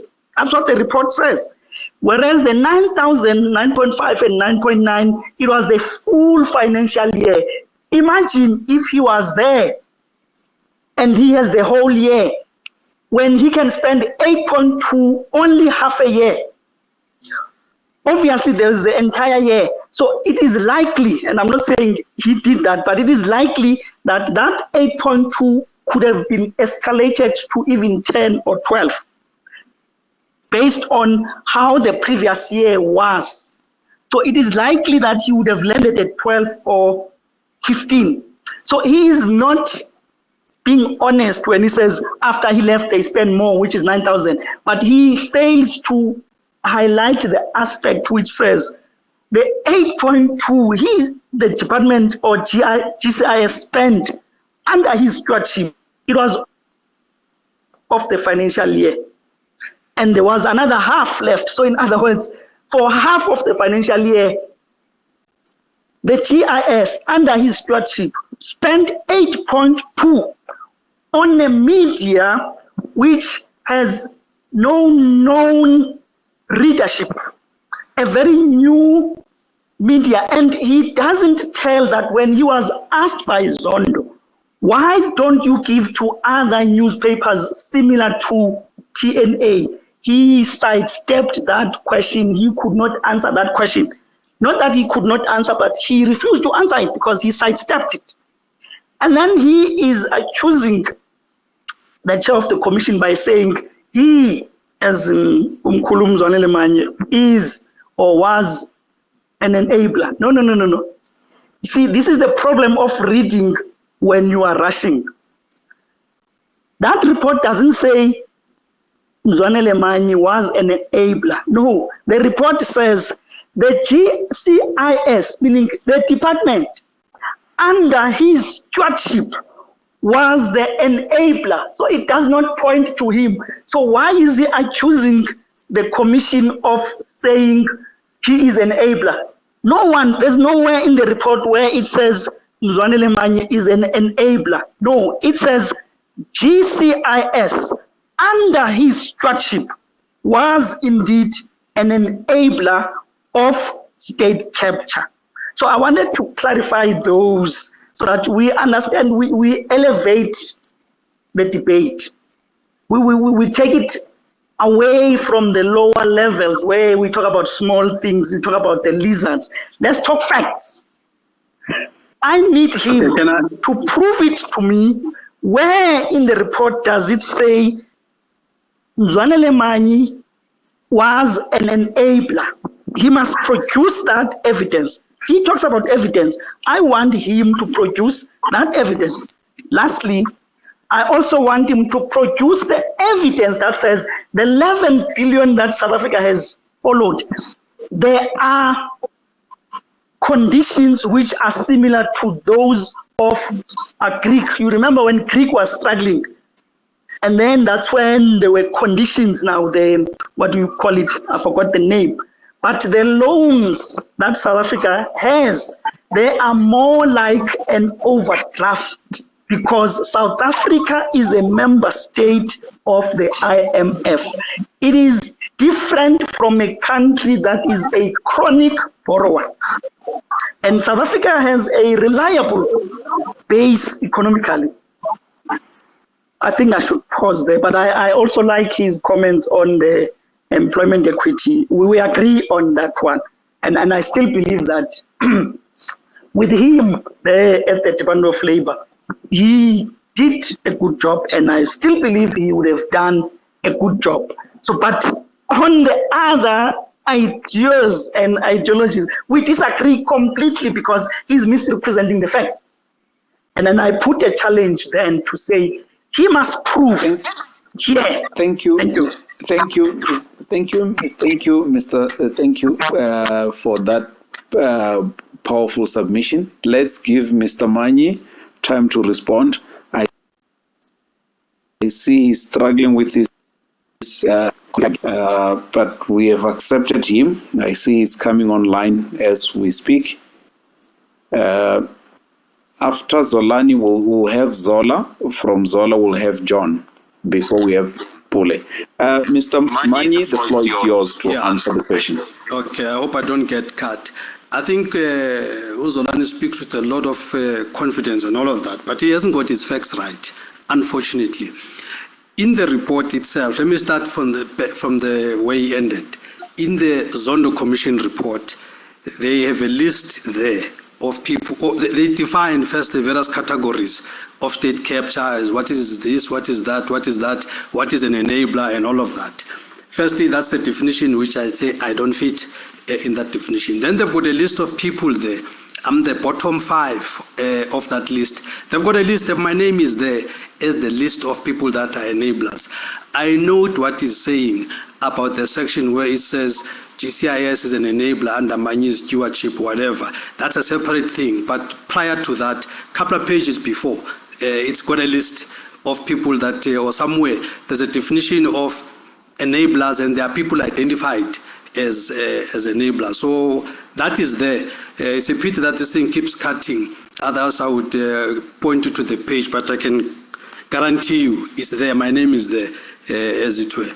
Now, the issue of whether it's Manyi or whoever, and this is a point, I don't know whether he missed my earlier input, whether it was Manyi at GCIS or whoever, whatever the amount is, cannot be blamed on anyone at GCIS. Keep making this point, and for some reason, everybody is just happy to say, under Manyi, this is what happened.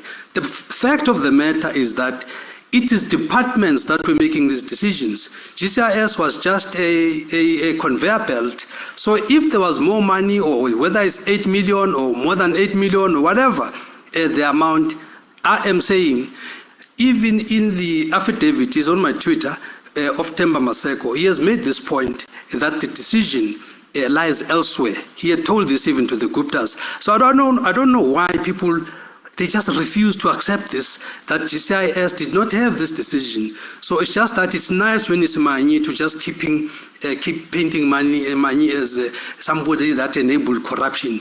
The truth of the matter is that there is no such. Whatever cent went into the TNA would have been authorized by the departments out there.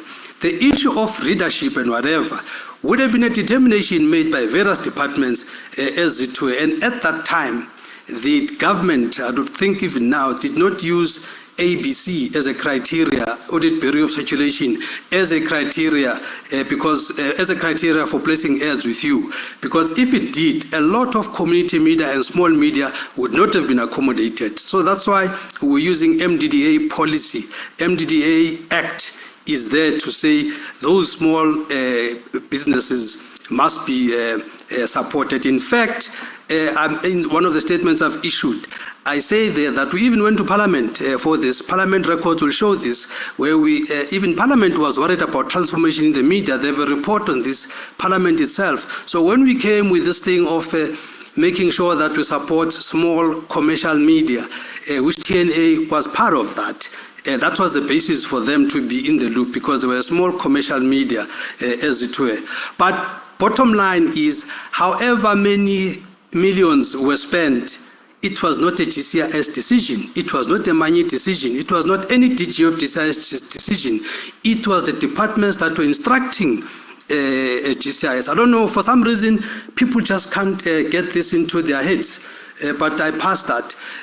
On the issue of the various structural issues that you claim that Ramaphosa has faced and so on. The truth of the matter is that when Mandela started, his framework was RDP, a very good policy. In fact, we should go back to RDP, Reconstruction and Development Program. This is a program that understood that South Africa had apartheid before, therefore must reconstruct and develop and all of that, and more money needed to go into development.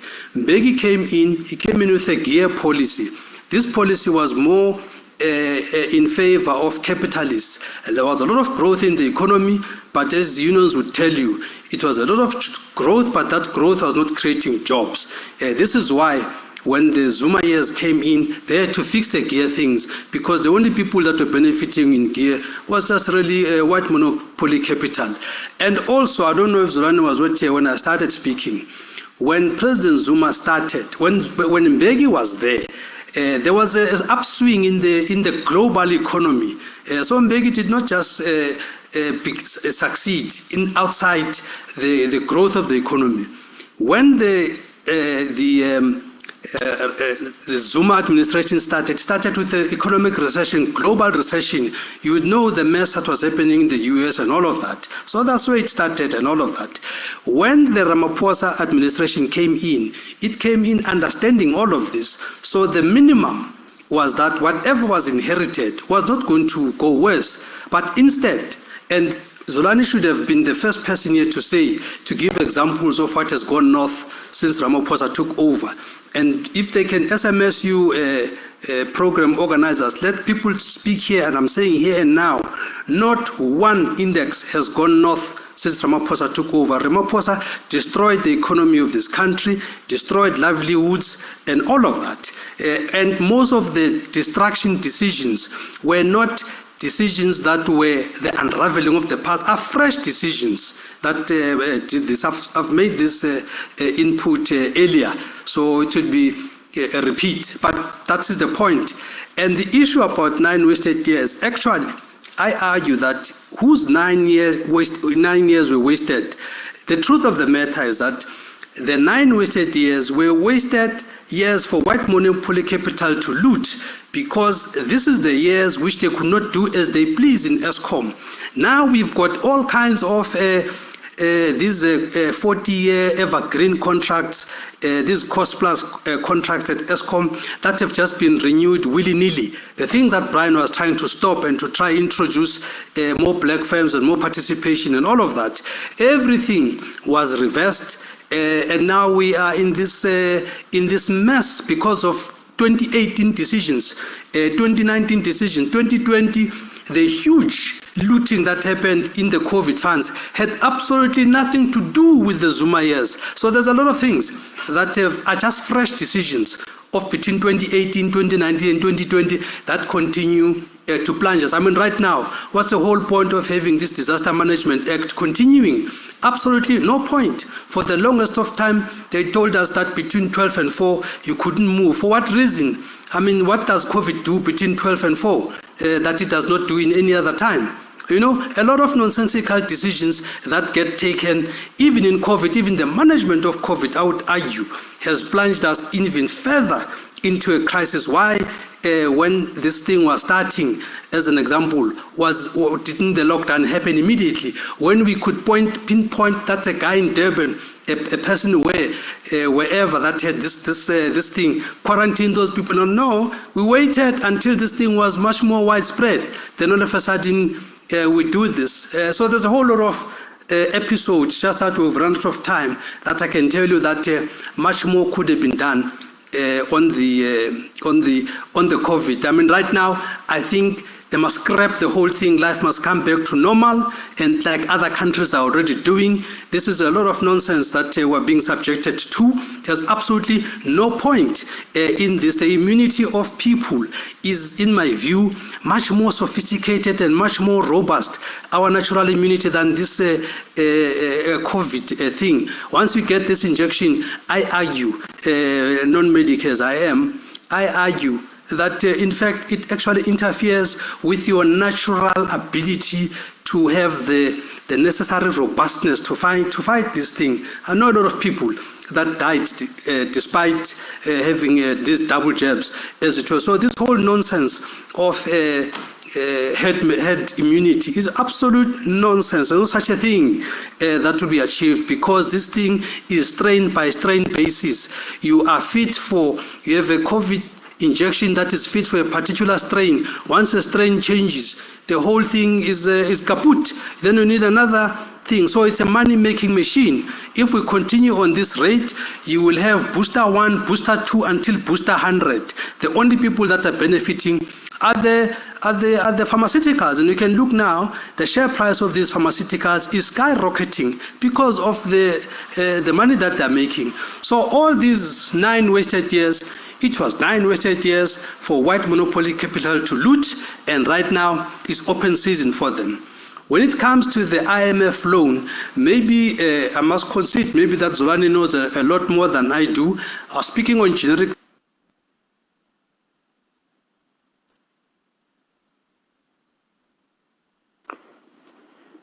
Mr. Manyi, we have lost you again. I noticed the time that we are at 5 past, or let's say 7 past 9. When Mr. Manyi comes, our discussion was meant to stop at 9 o'clock exactly. I will beg Mr.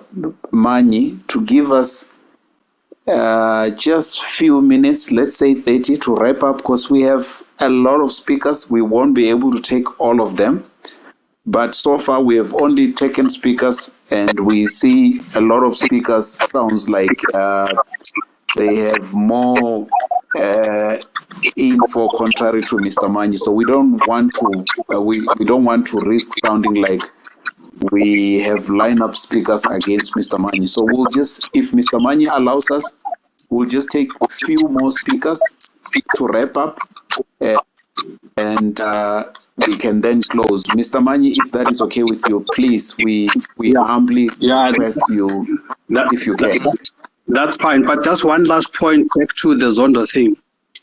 Whether it's departments that placed money with the new age, whether it's GCIS, bottom line is that there was no irregularity in doing so.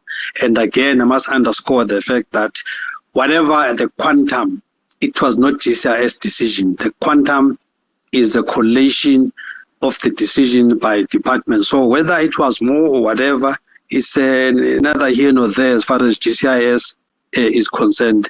That must be put on the door of the departments if there's to be anything to be answered for that. Yeah, so I can take the other questions.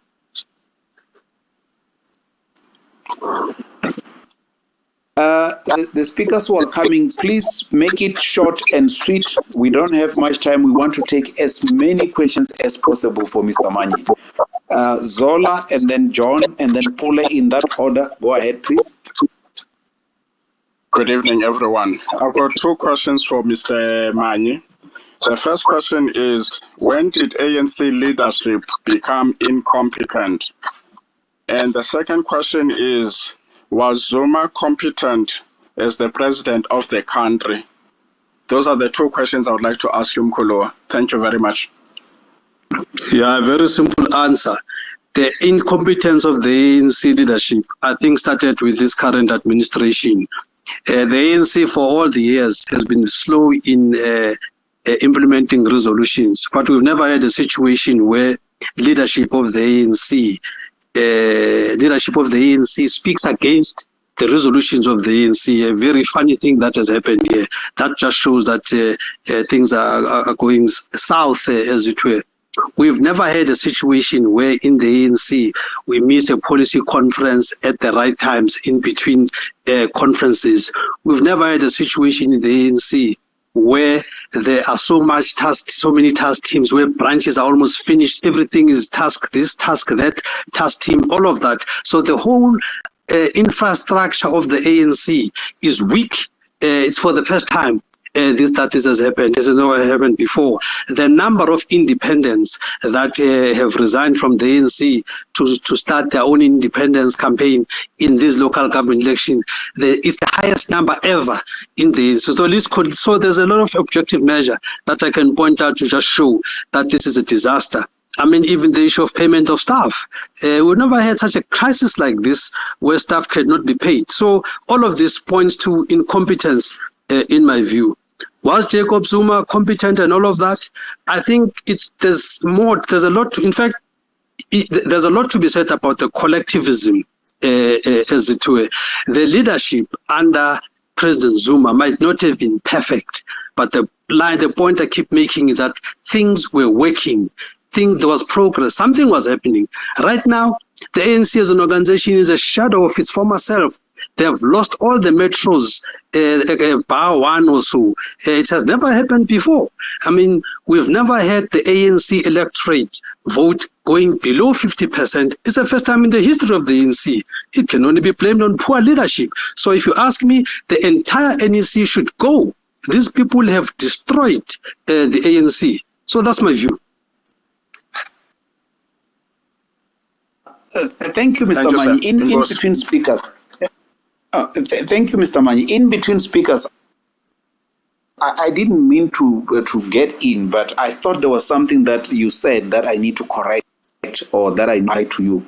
You said President Zuma, the unemployment was going south, and now it is going north.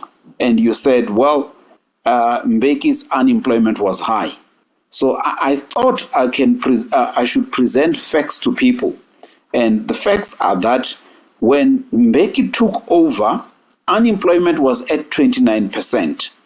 And come year 2002, that is 3 years after Mbeki took over, unemployment went higher to 33%. And from 2002 to the time he was recalled, unemployment was going down. So it moved from 33% to 22% when he was recalled. So I wanted to highlight or dispute the fact that you said Mbeki had economic growth, but there was no jobs growth. The statistics indicate under Jacob Zuma took over 22% by Jacob Zuma employment. So those are facts. I will take the next speaker, and the next speaker is John, and then Pule. In that order, please. Is it me, my brother? It's John, and then Pule. Good evening, and thank you for the opportunity. Can you hear me? Yes, John, hello? Go ahead quickly. Yes. We don't have much time with Mr. Manyi. Oh, yeah, sure. Thanks. Look, I will agree with Mzwanele Manyi that the Cyril Ramaphosa administration has failed dismally. That's one point I'll agree with him. But at the same time, I don't agree with the assertion that Jacob Zuma was doing well. I think his era was equally ill-fated. But more importantly, I think he did well as the manager or the president of the BMF. I think that's one credit that he deserves. One thing I'd like to find out in relation to his role during that time, much as I understand and appreciate the imperative of employment equity, I am of the view that in hindsight, perhaps you'll also agree that we are so fascinated or fixated with the insertion of black managers into white capital, for lack of a better word. Look, I think it's high time that we push the state to grow black businesses in the real sense, not only in relation to, let's say, providing a service on a piecemeal, like sustainable businesses. I think that's one thing I think BMF should have perhaps tried to do under his presidency, given the vibrancy that it had during his tenure. That's all I want to say, and thank you. Yeah, a quick one on that. One of the things that the BMF did around that time is to push for businesses to push for the scrapping of the triple PFA. Can give you a whole lecture about how fraught that law is, about how that law is designed to ensure that, in particular, black people don't benefit from the economy. So if there's anything, BMF understood that South Africa is a constitutional democracy, so you've got to fix the laws first so that you can hold people accountable in terms of the laws. So we held a view in the BMF. I'm still a member of the BMF. We continue to hold the view that as long as you have triple PFA, you're not going to get any progress in government. As long as you have the CIDB in its current form, you're not going to have any progress in government. We've made these points as the BMF to say the policy infrastructure is terrible. We've made these points. So, yeah, if we didn't do enough, I don't know. But we've made this point. In fact, the ANC in 2015, in the NGC, it had taken the resolution to scrap review triple PFA. But nothing really happened. They've been tinkering, and even this thing they call Public Procurement Act is also another whitewash of the same triple PFA. People must watch it. It's exactly the same thing. They've just used the fancy wording. Exactly the same thing. So we tried to fix the policy at that time. Our agitation was on the laws. I pause. Thank you, Mr. Manyi. Pule, the floor is yours, please. Go ahead.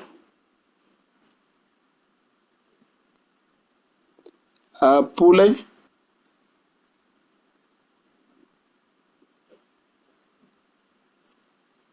Oh, I see Pule was cut off as well. Pule. Okay, Pule is coming on board. Let's just give it a second. Pule, the floor is yours. Go for it. Talked about how Obrimachik described the Guptas as disturbing the establishment. I have two specific questions that I hopefully going to debunk that theory or myth. When Ace was still Premier in Free State, together with his MEC, then Mzwanele, they established free-headed dairy farm, a wonderful concept. And then the funds that were meant to establish that project ended up playing a wedding for the Gupta children there. Number two, the second example, when the Guptas purchased the Optimum coal mine there, the very same Mzwanele, he had moved now from Free State now to Department of Minerals. There, he came there, he released the Mine Rehabilitation Fund, the Environmental Rehabilitation Fund, which the Minerals and Petroleum Development Act actually forbids to be touched. You only touch those funds at the end of the year when they are reviewed to adjust them to match inflation. Every year, mines have to go and look at the fund vis-a-vis inflation and then adjust and add. So, and the minister has signing powers to release those funds, only the minister. So, Mr. Mzwanele signed those funds, not for rehabilitating the mine after it closed, but he handed those funds to the Guptas as part payment to purchase the mine from Glencoe. And there was a deposit, they call it a pre-purchase agreement of 600 million. And the mine rehabilitation funds were around about 1.1, 1.2 billion. Then they got the down payment of, as an order, a company that has been taken over by people that have never mined anywhere. That 600 million pre-purchase order, they combine, they buy a mine. Is that investment? Is that how the establishment is being disturbed? Can I get a clear answer on that one? Yeah, okay. I think maybe, I don't know at which point did you come into the discussions here. I'm not here to defend anything that was done. by the Guptas. Let me make that very clear. I just said, firstly, the issue around the Guptas and their activity in ESCOM, you must understand it to be about 4%, as it were. 96% was white monopoly capital. Now, the shenanigans that you are talking about of pre-purchase and whatever was actually the name of the game. Brian explained this, that this was not just unique to Guptas, they've done it for all these others as well. It's just that gets highlighted when it was these guys. And because Brian explained in his submission that because they had to procure particular supply and all of that, there's a long, complicated argument. But bottom line is that Brian explained what happened in there. And if and on the Freed thing, all this narrative that you're talking about was tested in court. And before the Guptas went to court, their assets were frozen. Now, all this thing that you're talking about, there was an opportunity for NPA to nail them because you are so confident about this information. I'm sure you probably gave it to the NPA. But when they got to Bloemfontein, they were not able to sustain the argument. And what then ended up? It ended up with, you can check it out on the Google, it ended up with with NPA itself withdrawing charges. As we see it here and now, those things that you're talking about, and the Guptas are not facing that. There's no indictment for them or that because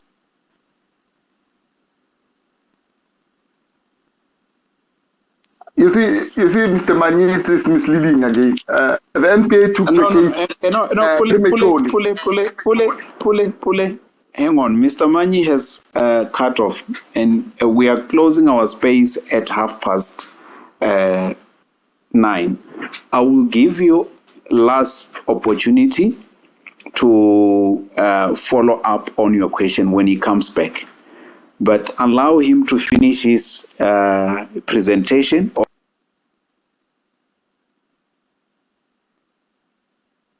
or his answers and give you an opportunity to come back again and rebut those. But let's give him time to complete. We are closing at 9:30, and those who are still coming on board, please ask your questions. Make it quick, or take as many questions as possible. Okay, can I just finish this one? On the rehabilitation fund. Yes, Mr. Manyi. Okay, I was saying on the Friday one, why did the NPA withdraw charges if what you are saying stands? Because what you are saying is what the newspapers were telling us. And then they had to now go and take that evidence and nail the Guptas in Bloemfontein. But they failed to do this. Instead, they withdrew the charges. Why did the NPA withdraw the charges? Because that was mainly around the Friday. Right now, no one faces any indictment on that based on the fact that NPA didn't do this. So this is this thing about a lot of hype in the media, but when it gets to court, there's never evidence to nail them. They were literally there, about 8 or so of them that were there, and they were let free, and their assets were let loose and all of that. So I don't know what you're talking about. The rehab fund, I would know about the rehab fund because when I was now with NN7, with all the liquidations happening, I got to know the rest of the portfolio. It's not true that rehab fund was let loose. That thing is probably, even as we speak, is still there, 2.4 billion or something. So some kind of money to that kind of number. That money is still there. You can't take that money away. The signatory of that money is the minister and all of that and other people and all of that. But bottom line, can tell you that for a fact that there was no, it's again media things about the rehab fund was done. This is what they do in the media. But in court, that rehab fund is still there. When Mzwanele got to minerals and energy, he's the one minister that had a very progressive act, what that thing called MPRDA, that act, which was very empowering, very progressive with all kinds of percentages and all of that. And this is one of the reasons why when he was there, he was hated. I don't know what other shenanigans he might have been up to in there, but the one thing that he had done, which was good, was the MPRDA. He had cleaned up that act and had put in very good percentages for empowerment, and that all of that got reversed.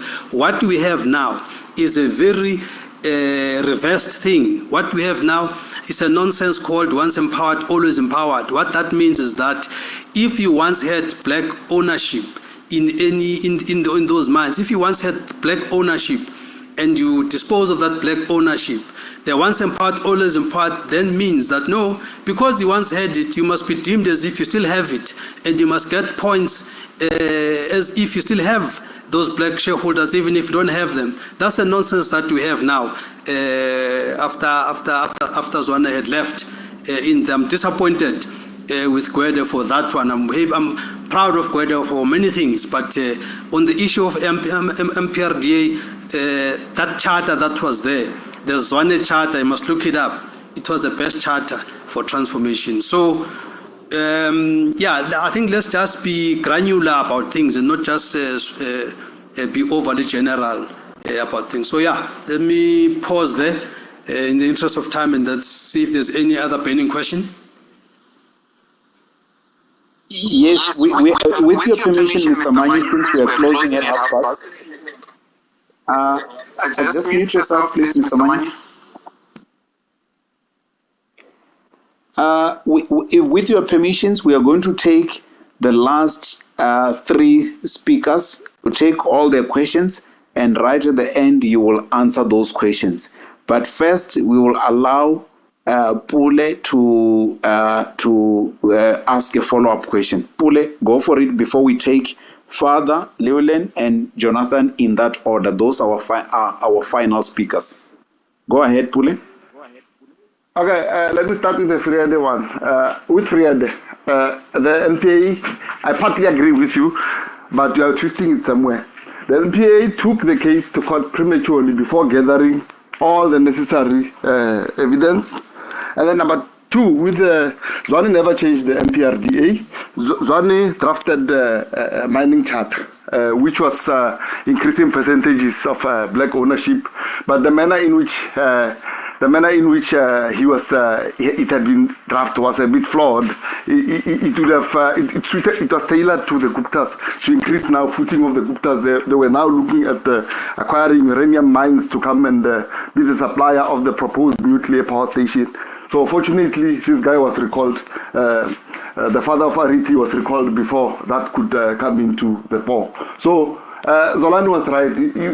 You stand there with a straight face and you misconstrue or misrepresent facts as they are. Let's have Llewellyn, Jonathan, and Father. It's Father, Llewellyn, Jonathan, in that order. You are our final speakers. Please be short and brief. No, I'm next, my brother. Is it me now? Yes, it's you get 30 seconds. Go for it, Father. Okay, thank you very much. By the way, thank you very much, Mr. Manyi, for availing yourself elsewhere, and then you were made to choose a position, right? The second one, Mr. Manyi, you as a CEO, now you're trying to push everything to the departments. Like, no, look, Mr. Manyi, then we don't need a CEO in that office if people are not going to take responsibility.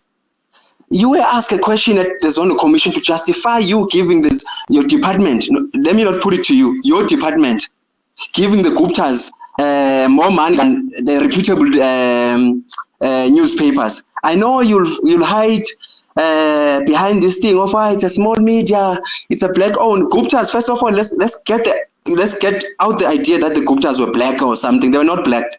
They were foreigners. They were Indian foreigners that came in to raid the country. Hence, they ran away now. So let's move that out, Mr. Manyi. The third thing, Mr. Manyi, you're saying no, Cyril has failed. How will Cyril? I'm not for Cyril. I never voted for him. I don't like his leadership style. But how will Cyril really prosper when there's people like you who were hired? They're still within the government. The same people who stole the PPE money. Those are the people. Those are Zuma's people that were put there, like how you were put in that GSE position. You know, where people were just called. Hey, what position do you want? You want the CEO? You want the COO? Then the people decide. Then again, you try by all means to run away from the July happenings, because you know what happened.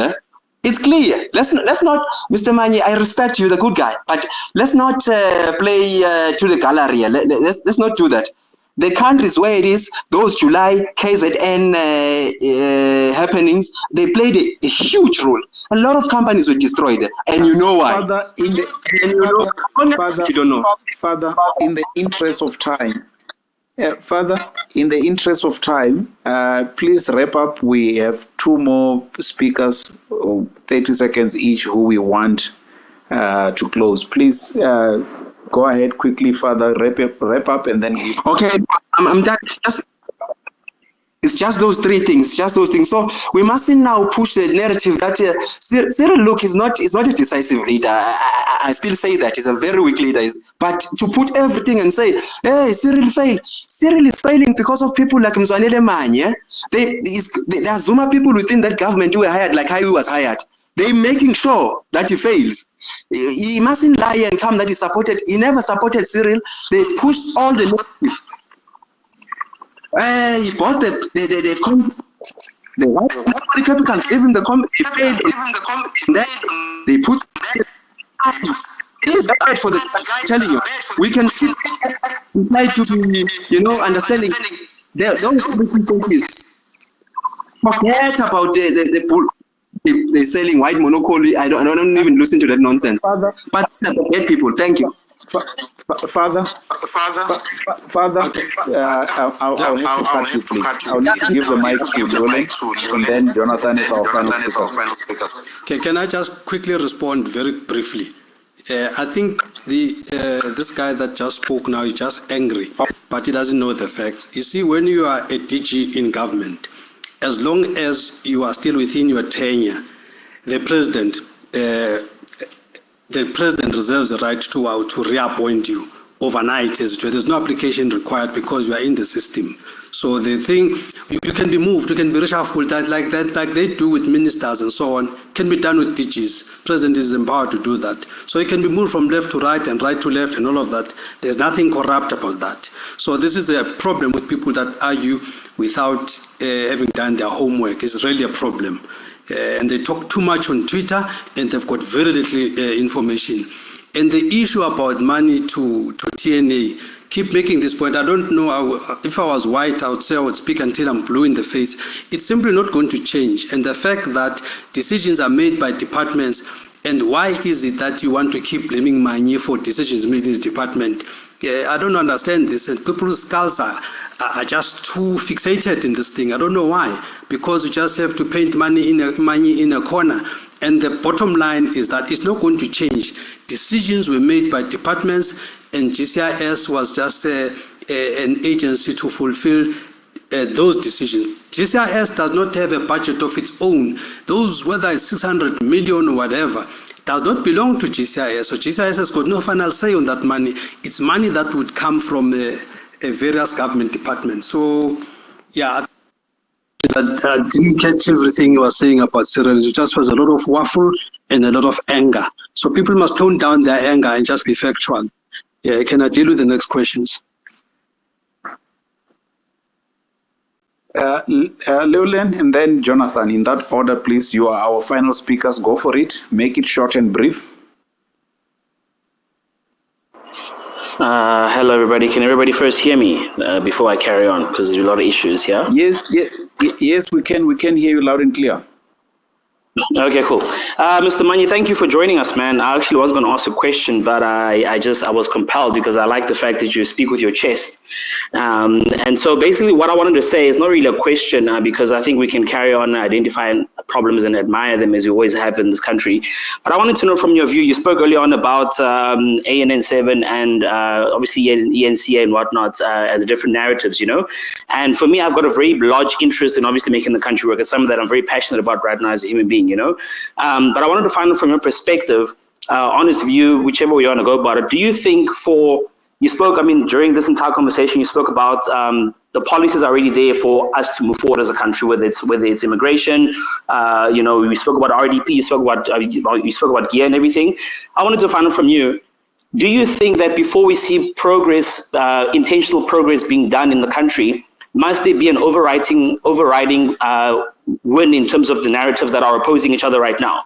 whether it be a specific party that wins, whether it be a specific faction in a party that wins. But do you think that before we see progress, there must be a winning narrative that then takes priority first, and then comes the progress to see the country going forward? Because it seems like, for me, I would assume that, it makes sense for us to be self-interested in making our country work, but it seems as though making the country work is priority number 2, and then the narrative, whichever narrative must be dominant, must first win first before that becomes a priority. Thank you, guys, and have a good one, and that was my question. Cool. Yeah, I think it's a very important question. The issue is whose narrative must first be settled. That is the issue. Right now, we're busy implementing the white monopoly capital narrative, the radical economic transformation narrative, which was meant to redress the imbalances of the past, to correct the status quo, was actually even agreed to. But this current administration is doing everything to undermine it. And a typical example is the issue of the land. I think the ANC has sold out on the issue of the land. We go there. In fact, if you look at their parliamentary notes, even the issue, if you look, the biggest land dispossession in this country happened in the 1700s. If you go to the Constitution, Section 25, subsection 7, there's a cutoff date there, 19 June 1913, which means all the land that was robbed of us before that date is not even in question. So this whole noise about land expropriation without compensation story is mainly just the last bits and pieces, scraps of farms here and there from 1913 onwards. The stuff before that, 1600s, 1700s, 1800s theft that happened there, the Constitution has sanitized that, and the ANC is turning a blind eye on this. And then the ANC goes to the public and they say they're busy with expropriation without compensation. They have not been supported. They're lying to the people. They don't say that they have changed expropriation without compensation to expropriation with nil compensation, meaning the principle to compensate is embedded. The only discussion is we have to make a case now on a situation where compensation must not be nil, and that must be sorted out by the judiciary. Why are they abdicating their responsibility and giving it to judiciary to adjudicate, when there's a policy instrument now of amending the Constitution? Make it very simple. Expropriation without compensation is the policy position, full stop. Instead of coming with nil compensation and without compensation, it's not the same thing. Trust me. With nil compensation, the principle to compensate is there. Without compensation, there is no compensation. That's what Nasrec signed for in 2017, but that's not what this current administration is doing. That's where the bickering comes in. Because we're a constitutional democracy, what we do must be in line with the laws. So you've got to settle the law aspects on these things. If you have not settled on the law, you can't move, because you'll be taken to court and be told that what we're doing is unlawful. So if you have failure in fixing the Constitution in terms of Section 25, going nowhere. And the ANC has sold out on this. I can say this anytime. They've sold out on this. They've got this nil compensation, which is wrong. They've left Section 25, Section 7 untouched. So we're busy dealing here with a farm here and a farm there. Absolute nonsense. So indeed, they must go back to a drawing board, and we must do this thing properly. That date must be backdated to 1652, 6 April, when Jan van Riebeeck set foot here. That's the time when we should start talking about restitution and redistribution and land tenure and all of that. The date must go back. The current date in the Constitution is a sold-out date, is a sell-out date. So this is why, by the way, I think some of the comments that Lindiwe Sisulu was making are making a lot of sense. You would have thought that black people in these leadership positions would see this quite easily. But instead, because they're in their personal situation, they are well covered. This doesn't bother them because they've got their own farms already. So they don't care about this. That's a problem that this country is facing. I pause. Jonathan, as our last speaker, go for it. Thank you for letting me speak. Mr. Manyi, you've said a couple of things that have just left me a little bit confused this evening. It's very clear that you sort of were in the Gupta camp, let's say, call it for whatever you want to call it. And you've said a couple of times how they came to the dinner table and disrupted the status quo at the dinner table. And this evening, Renaissance asked you a question. He said, why didn't you get them to share the pie? Excuse me. And then you went on to say, I don't know, I can't speak for the Guptas. I don't know what happened there. Maybe they got too greedy. So I don't know. I don't understand that idea of maybe they got too greedy. Where was the radical economic transformation? Where was the taking away from the white monopoly capital narrative that was created by Pottinger, by the Guptas? Where was the benefit for South Africans? Where was it? It only ended up in the hands of one family, a foreign family. So it just doesn't make sense when you say, I can't speak on their behalf, maybe they got too greedy. I don't know, I just don't get it. Secondly, with the Ramaphosa administration, how do you feel about Mr. Magashula saying, literally on the eve of his appointment, comrades, it's only a matter of 5 years. How can you run a company when I'm talking about South Africa as a company. How can you run a company when the people that are, say, working for you in different districts or different provinces are totally against what the CEO is trying to achieve? Don't you find that as totally? They're trying to kibosh the administration from the word go. Thank you.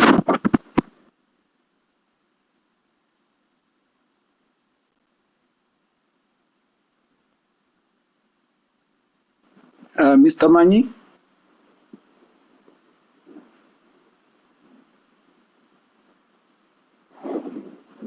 Mr. Manyi?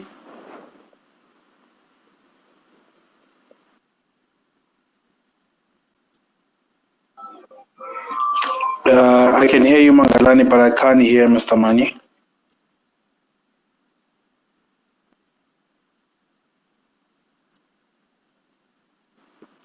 Yeah, I think I'm not even seeing him reconnecting. But can you hear me? I wonder what. Yeah, I can hear you loud and clear. Thepowerrace. Oh no, I see it's reconnecting now. So, yeah, let's just give him some time to connect. Okay, let me leave and reconnect. Let me leave and reconnect, and then hopefully I'll close. Why do you want to leave? Why do you want to leave? Because I won't hear him. Oh, okay. Okay. Can I come in quickly because I got cut off again?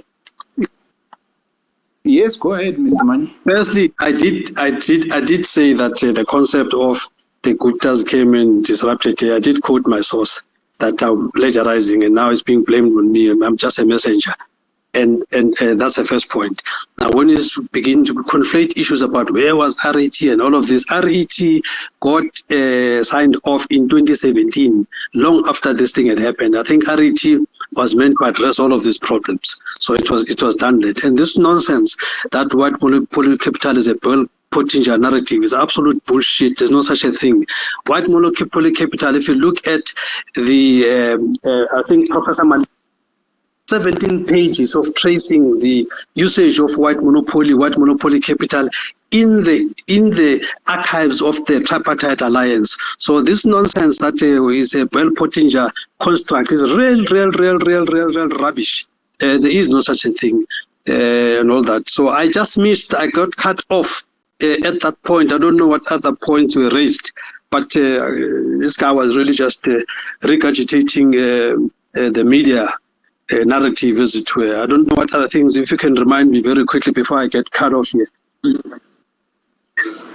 Mr. Manyi, I did say, you said yourself that to Renaissance, you don't know what happened, maybe they just got greedy. Why didn't you call them up when you could see that they were being greedy? Okay. Why didn't you say, listen, this is not benefiting the people of our country. We're moving it from one family to another foreign family with no benefit to the people.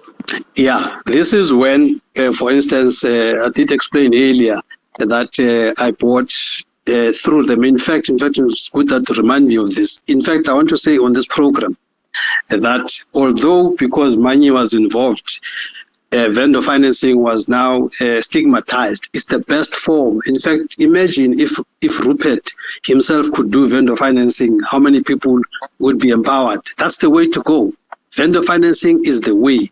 Guptas did the vendor financing with me and all of that. And when I managed to retire the debt, I was able to invite the other shareholders. So that was the beginning of the turning point. But by that time, the stigma was just too much.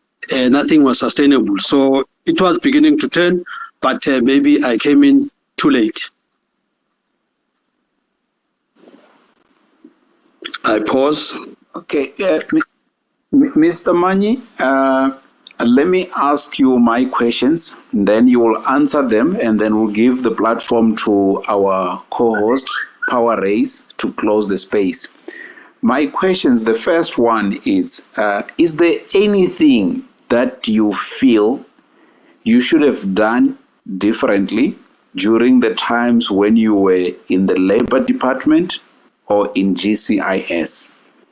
The second one is, how do you handle what is or perceived conflict of interest between being the head of policy for ATM and being the spokesperson for Mr. Zuma or the former president Zuma?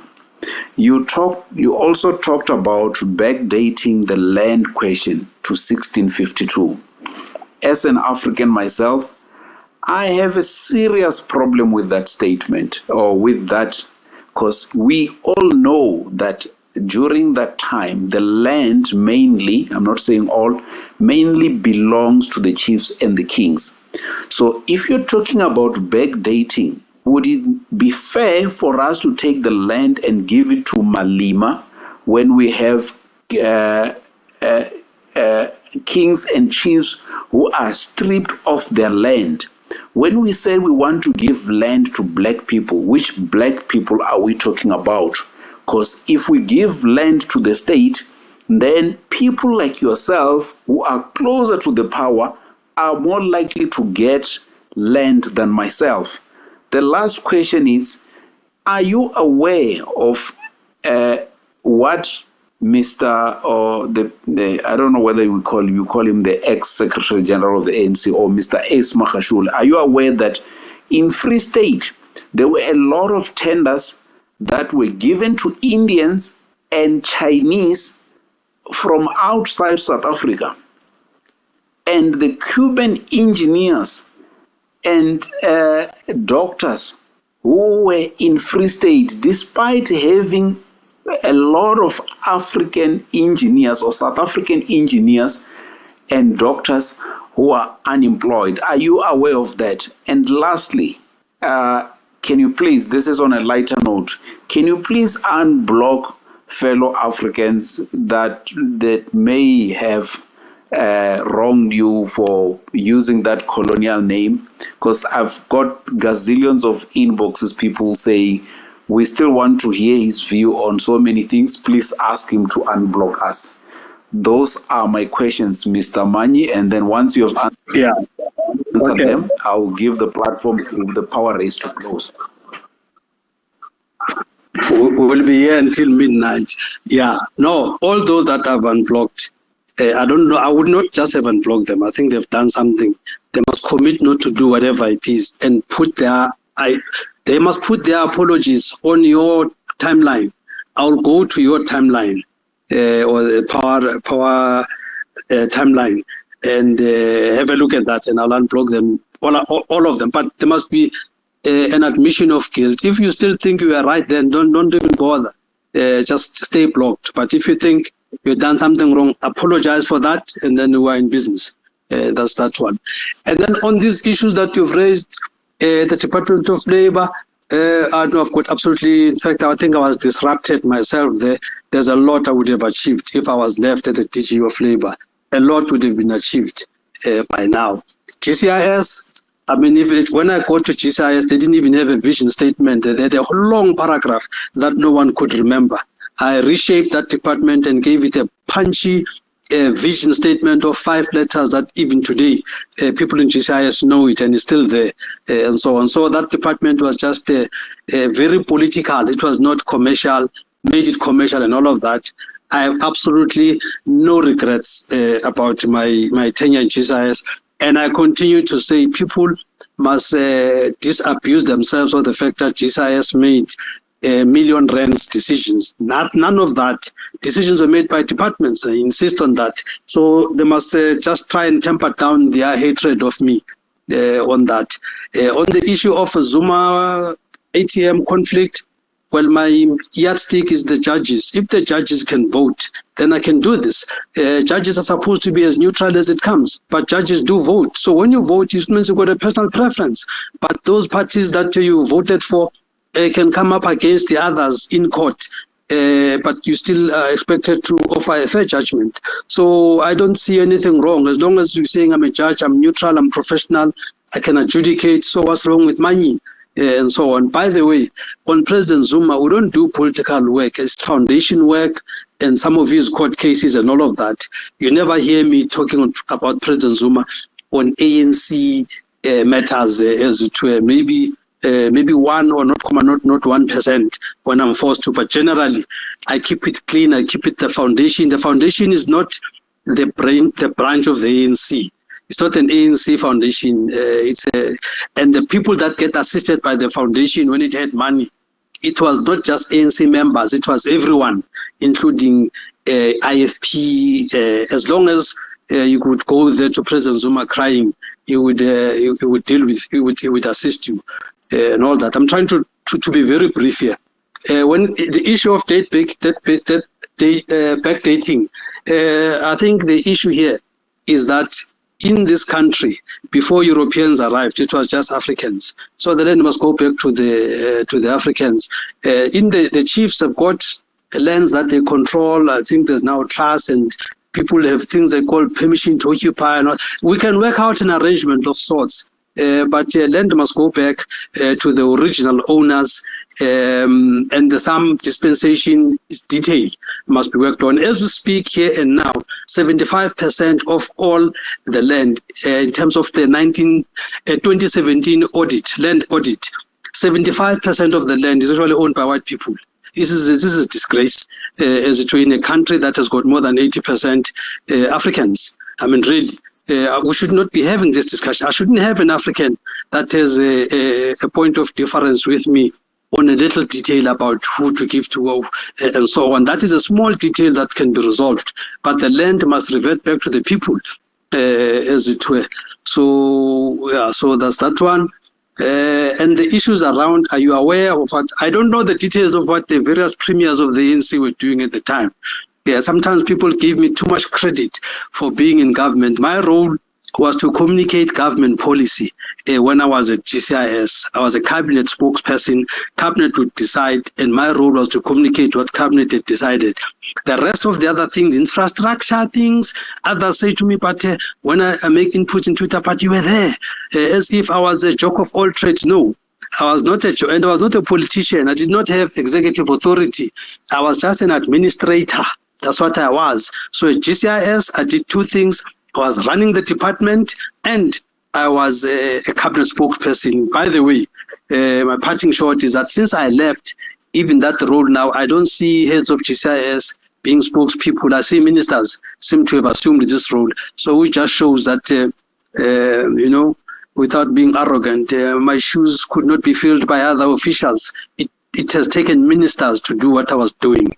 Yeah. I'll pause there.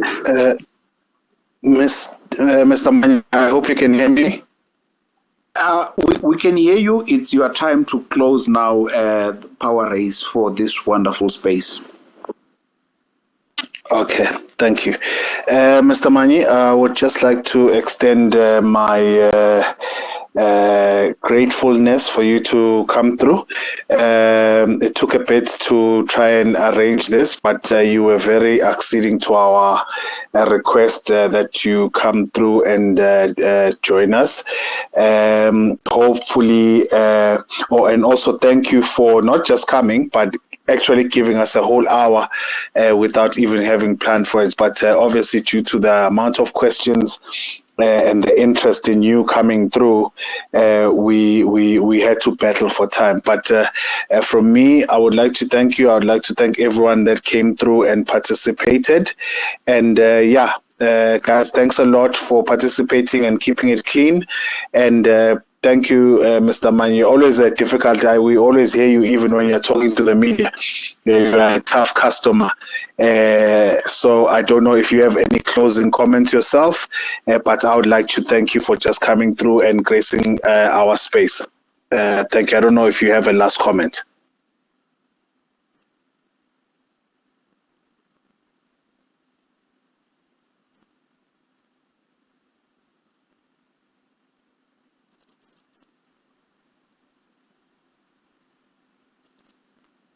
Mangalani, can you hear anything? No, it looks like. Okay. Yeah. All right. Okay. I got cut off. Apologies, but I just heard that we're concluding remarks, and I must thank you a lot as well for this opportunity. As it were, this doesn't have to be the last time. We can do this again, and I would encourage people to do a bit of homework, especially on the GCIS and departments issue, and we can engage as well on Twitter. I don't run away from things, and so on. I confront things. So yeah, no, thank you very much. And I think also bar one or two people, but I think the discussion was professional, and so that.